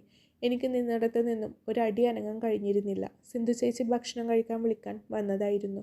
അവൻ മുന്നേ നടന്നു, പിറകിലായി ഞാനും. ഭക്ഷണം കഴിക്കാൻ നേരം എൻ്റെ അടുത്തേക്ക് പാഞ്ഞെടുത്ത ആ കണ്ണുകളിൽ തിരിച്ചു നോക്കാൻ എനിക്ക് സാധിച്ചിരുന്നില്ല. വാക്ക് പാലിച്ചുകൊണ്ട് അടുത്തിരിക്കുന്ന അമ്മക്ക് ഒരു ഉരുള ചോറ് കൊടുത്ത ശേഷം ഒരു പിടി ചോറ് അദ്ദേഹം എനിക്കും നീട്ടി. സന്തോഷത്തോടെ അത് വാങ്ങി കഴിച്ചു. മുറിയിലേക്ക് ചെല്ലുമ്പോൾ എന്തോ അകാരണമായ ഒരു ഭയം രൂപപ്പെട്ടിരുന്നു. വാതിൽ തുറന്ന് ഉള്ളിലേക്ക് ചെല്ലുമ്പോൾ കണ്ടു എന്നെയും കാത്തിരിക്കുന്ന അജുവിനെ. അരികിലായി വന്ന് നിന്നു. കുറച്ചു നേരം മൗനമായി എന്നെ നോക്കി. തിരിച്ചു നോക്കാൻ എനിക്ക് കഴിയാതെ ഞാനും. നിനക്കെന്തെങ്കിലും ഭയമുണ്ടോ അനു? പേടിയാണോ എന്നോട്? ആ ചോദ്യം ഞാൻ ഒട്ടും പ്രതീക്ഷിച്ചിരുന്നില്ല. മറുപടി പറയാതെ ഞാൻ ആ മുഖത്തേക്ക് നോക്കി. നിന്റെ പരിഭ്രമവും ഭയവും എല്ലാം വിട്ടൊഴിയട്ടെ. നിന്റെ സമ്മതം കൂടാതെ നമുക്കൊന്നും വേണ്ട. അത്രയും പറഞ്ഞ് തിരിഞ്ഞു നടക്കാൻ ഒരുങ്ങിയ അവനെ പുറകിൽ നിന്നും ഞാൻ ഇറകെ പുണർന്നു. ഇതിലും അപ്പുറം ഒരു പെണ്ണിന് എന്തു വേണം? താലിച്ചരട് വെറും ഒരു ബന്ധനമായി കണക്കാക്കുന്ന ചിലർക്കിടയിൽ എൻ്റെ അജു വ്യത്യസ്തനാണ്. അതിൻ്റെ പവിത്രത മനസ്സിലാക്കിയവൻ, പാതിയുടെ മനസ്സറിഞ്ഞ് അവളെ സ്നേഹിക്കുന്നവൻ. എൻ്റെ പുണ്യം. തിരിഞ്ഞു നിന്ന് എൻ്റെ അരുമയാം നെറ്റിയിൽ വിരലുകൾ കൊണ്ട് പതിയെ തലോടി. സീമന്തരേഖയിൽ അവൻ്റെ രക്തസിന്ദൂരത്തിൽ പതിയെ ആദരങ്ങൾ ചേർത്തു. ആത്മാവിൽ തൊട്ട ചുംബനം. വാതിൽ പഴുതിലൂടെ എത്തി നോക്കിയ മന്ദമാരുതൻ നാണിച്ച് ഓടി മറഞ്ഞു. നിശാഗന്ധി പൂക്കൾ നാണം കൊണ്ട് പാതി വിരിയാൻ മറന്നു. കാർമേഘങ്ങൾ മഴയായി പെയ്ത് മണ്ണിനെ ചുംബിച്ചു കൊണ്ടിരുന്നു. അമൃത് പൊഴിഞ്ഞ ആ രാത്രിയിൽ മനസ്സുകൊണ്ടും ശരീരം കൊണ്ടും ഞാൻ അർജുൻ്റെ പാതിയായി. ഒരു ജന്മം കൊണ്ട് എഴുതി തീർത്ത പ്രണയ സാക്ഷാത്കാരം. വാടി തളർന്ന് നെഞ്ചിലെ ചൂടേറ്റ് കിടക്കുന്ന അവളുടെ മാഞ്ഞു തുടങ്ങിയ സിന്ദൂരപ്പൊട്ടിൽ ഞാൻ പതിയെ മുകർന്നു. പിന്നീടുള്ള ദിവസങ്ങൾ സന്തോഷത്തിൻ്റേതായിരുന്നു. എന്നിലെ പുരുഷൻ്റെ പൂർണ്ണതയായിരുന്നു അവൾ. കുരുത്തക്കേടുകൾ കാണിച്ചാൽ ശാസിക്കുന്ന അവളിൽ ഞാൻ എൻ്റെ അമ്മയെ കണ്ടിട്ടുണ്ട്. എൻ്റെ അമ്മയുടെ മടിത്തട്ടിൽ ഇരുഭാഗങ്ങളുമായി കിടന്ന് എന്നോട് തല്ലിപിടിക്കുന്ന അവളിൽ ഞാൻ എൻ്റെ കുഞ്ഞനുജത്തിയെ കണ്ടിട്ടുണ്ട്. പ്രതിസന്ധികളിൽ കൂടെ നിന്ന് എൻ്റെ നെറ്റിയിൽ ചുംബനം നൽകി എൻ്റെ സങ്കടങ്ങൾ മായ്ക്കുമ്പോൾ അവൾ എൻ്റെ ഭാര്യയായി മാറി. തണുപ്പുള്ള രാത്രികളിൽ എൻ്റെ നെഞ്ചിൽ ചൂളിപ്പിടിച്ച് കിടന്നുറങ്ങുമ്പോൾ അവൾ എൻ്റെ നിലാപൈതലാവുകയായിരുന്നു. അമ്മയെ അവൾ പൊന്നുപോലെ നോക്കിയിരുന്നു. ഒരുപാട് ഡോക്ടർമാരെ മാറി മാറി കാണിച്ചിട്ടും പല ചികിത്സകൾ ചെയ്തിട്ടും മാറാത്ത അമ്മയുടെ ക്ഷീണവും വയ്യായികയുമെല്ലാം മാറി വന്നപ്പോൾ എനിക്ക് അത്ഭുതം തോന്നിയിരുന്നു. പിന്നീട് ഞാൻ തിരിച്ചറിയുകയായിരുന്നു, ഞാൻ ചികിത്സിച്ചത് പണം കൊണ്ടും അവൾ ചികിത്സിച്ചത് സ്നേഹം കൊണ്ടുമായിരുന്നുവെന്ന്. ഞാൻ ചികിത്സിച്ചത് ശരീരത്തെയാണെങ്കിൽ അവൾ ചികിത്സിച്ചത് അമ്മയുടെ മനസ്സിനെയായിരുന്നു. അച്ഛൻ ഞങ്ങളെ വിട്ടുപോയപ്പോൾ ഉണ്ടായ ഒറ്റപ്പെടലാണ് അമ്മയുടെ പല രോഗങ്ങൾക്കും പിന്നിലെന്ന് അവളാണ് തിരിച്ചറിഞ്ഞത്. അതിനെ സ്നേഹം കൊണ്ട് മാറ്റിയതും അവൾ തന്നെ. സ്നേഹം കൊണ്ട് തോൽപ്പിക്കുകയായിരുന്നു ആ വലിയ മനുഷ്യൻ എന്നെ. ഏത് തുലാസിൽ വെച്ച് നോക്കിയാലും എന്നേക്കാൾ അർജുൻ്റെ സ്നേഹത്തിനായിരുന്നു ബലം. എൻ്റെ അച്ഛനും അമ്മക്കും അവൻ നല്ലൊരു മകനായി. കൂടപ്പിറപ്പുകൾക്ക് അവരുടെ ഏത് ആവശ്യവും സാധിച്ചു കൊടുക്കുന്ന അനിയനും. സ്നേഹം എങ്ങനെ തിരിച്ചു കൊടുക്കുക എന്നറിയാതെ ഞാൻ പകച്ചുപോയി. ഋതുമതിയാകുന്ന ദിവസങ്ങളിൽ അടിവയറിലെ വേദന ഏട്ടൻ്റെ ഉള്ളം കൈയിൽ ചൂടിൽ അലിഞ്ഞില്ലാതാവുകയായിരുന്നു. വഴക്കു കൂടുമ്പോൾ ഒരു ദയവും കൂടാതെ കവിളിലും കഴുത്തിലും പിടിച്ച് കടിക്കും, കുട്ടികളെ പോലെ. പിണക്കം മാറുമ്പോൾ അവിടെ ഒരു കുഞ്ഞു മുത്തവും. ഒരുപാട് കാലത്തിന് ശേഷം ആ കണ്ണുകൾ നിറഞ്ഞത് എൻ്റെ ഉള്ളിൽ ഒരു കുഞ്ഞുവാവ വളരുന്നു എന്ന് കേട്ടപ്പോഴാണ്. അവൻ്റെ സന്തോഷത്തിന് അന്ന് അതിരില്ലായിരുന്നു. പിന്നീടുള്ള ദിവസങ്ങളിൽ എൻ്റെ ആഗ്രഹങ്ങൾ നടത്തിത്തന്ന് എൻ്റെ കൂടെ നിൽക്കുകയായിരുന്നു. എൻ്റെ നീരു വന്ന കാലുകൾക്ക് മടിയിൽ വെച്ച് പല രാത്രികളിലും അദ്ദേഹം ഉറക്കമൊഴിച്ചു. വീർത്തു വരുന്ന വയർ കാണുമ്പോൾ എൻ്റെ ആകാംക്ഷയും സന്തോഷവും ആ മുഖത്ത് പ്രകടമായിരുന്നു. ദിവസവും ജോലിക്ക് പോകുന്നതിന് മുന്നേ ആ നിറവയറിൽ ഏട്ടൻ ചുംബിക്കും. ചില രാത്രികളിൽ ഉറക്കം ഞെട്ടി ഉണർന്നാൽ എൻ്റെ വയറിന് ചേർന്ന് കിടന്ന് വാവയോട് സംസാരിക്കുന്ന അജു എനിക്ക് അത്ഭുതമാവുകയായിരുന്നു. 7 മാസത്തിൽ എന്നെ വീട്ടിലേക്ക് കൂട്ടിക്കൊണ്ടു പോകാൻ വീട്ടുകാർ വന്നപ്പോൾ മുറിയിൽ നിന്നും ഇറങ്ങാതെ മുഖം വീർപ്പിച്ചിരുന്ന അജു എല്ലാവരിലും ചിരി പടർത്തി. പിന്നീട് എല്ലാ ദിവസവും ഓരോ കാരണമുണ്ടാക്കി വീട്ടിലേക്ക് എന്നെ കാണാൻ വരുന്ന ഏട്ടൻ്റെ സ്നേഹം കണ്ടിട്ട് അച്ഛനും അമ്മയും ആനന്ദാശ്രു പൊഴിക്കുന്നത് ഞാൻ കണ്ടിട്ടുണ്ട്. വേദന വന്ന് ആശുപത്രിയിലേക്ക് കൊണ്ടുപോകുമ്പോൾ അവൻ്റെ കണ്ണുനീർ എൻ്റെ മുഖം മൂടുന്നതും ഞാൻ അറിയുന്നുണ്ടായിരുന്നു. ലേബർ റൂമിൽ എനിക്കൊപ്പം കയറാൻ വാശി പിടിച്ച അവനെ എല്ലാവരും ചേർന്ന് പിന്തിരിപ്പിക്കാൻ നോക്കിയിട്ടും ഏട്ടൻ ഒരു പൊടിക്ക് അടങ്ങിയില്ല. പലരുടെയും മുഖത്ത് പരിഹാസം വിരിഞ്ഞു. എൻ്റെ ആവശ്യപ്രകാരം ഏട്ടനെ ലേബർ റൂമിലേക്ക് കയറ്റിവിട്ടു. വേദന കൊണ്ട് ഞാൻ പൊളഞ്ഞപ്പോൾ അവൻ എൻ്റെ കൈകളിൽ ചേർത്ത് പിടിച്ച് ആശ്വസിപ്പിച്ചു. വേദനകൾക്കൊടുവിൽ കുഞ്ഞുവാവയുടെ കരച്ചിൽ ആ 4 ചുമരുകൾക്കിടയിൽ അലയടിച്ചപ്പോൾ എൻ്റെയും അവൻ്റെയും കണ്ണുകൾ ഒരുപോലെ നിറഞ്ഞൊഴുകി. കുഞ്ഞിനെ ഏറ്റുവാങ്ങുമ്പോൾ ആ മുഖത്തെ കണ്ണുനീരിൽ കുതിർന്ന പുഞ്ചിരി എന്നെ പൂർണ്ണയാക്കി. കുഞ്ഞുവാവയുടെ മുഖത്ത് കുഞ്ഞു മുത്തങ്ങൾ നൽകുന്ന അജുവിനെ എല്ലാവരും പുഞ്ചിരിയോടെ നോക്കുന്നുണ്ടായിരുന്നു. തിരികെ കുഞ്ഞിനെ കൊടുത്ത് എൻ്റെ നെറുകയിൽ ചുംബിക്കുമ്പോൾ അദ്ദേഹത്തിൻ്റെ കണ്ണുനീർ എൻ്റെ കണ്ണുനീരിനൊപ്പം ഒരു ദിശയിൽ പുഴ പോലെ ഒഴുകി. അവൻ്റെ സ്നേഹത്തളലിൽ ഞാൻ ലോകത്തിലെ ഏറ്റവും വലിയ ഭാഗ്യവതിയാവുകയായിരുന്നു. സ്ഥിരം അവളോട് സംസാരിക്കുകയും കുഞ്ഞു മുത്തങ്ങളും നൽകിയത് കൊണ്ടാവും അവൾ അച്ഛൻ്റെ ചുണക്കുട്ടിയായത്. ആ നെഞ്ചിൽ അവളെയും കൈകളിൽ എന്നെയും ചേർത്ത് പിടിച്ച അദ്ദേഹം കിടക്കുമ്പോൾ ഈ സ്നേഹത്തിന് പകരം തിരിച്ചെന്തു കൊടുക്കും എന്ന് മാത്രമായിരുന്നു എൻ്റെ ചിന്ത. ഒന്നുകൂടെ എന്നെ ഇറുകെ പുണർന്നു. നീയും മോളും എന്നും ഇതുപോലെ എൻ്റെ കൂടെ ഉണ്ടായാൽ മതി എന്നായിരുന്നു അദ്ദേഹത്തിൻ്റെ മറുപടി. പ്രണയം അങ്ങനെയാണ്, അളക്കാൻ കഴിയാത്ത ആഴം. അവസാനിച്ചു. സൂര്യകാന്തി. ഇത് ഞാൻ ഒരുപാട് വർഷങ്ങൾക്ക് മുന്നേ എഴുതിയ ഒരു സ്റ്റോറിയാണ്. നിങ്ങൾക്ക് ഇഷ്ടപ്പെട്ടിട്ടുണ്ടെങ്കിൽ മാക്സിമം സപ്പോർട്ട് ചെയ്യണം. വീഡിയോ മാക്സിമം ഒന്ന് ലൈക്ക് ചെയ്ത് വിട്ടേക്കണേ. Thank you. നിങ്ങളുടെ അഭിപ്രായങ്ങൾ കമൻറ്റ് ബോക്സിൽ അറിയിക്കുക. Thank U.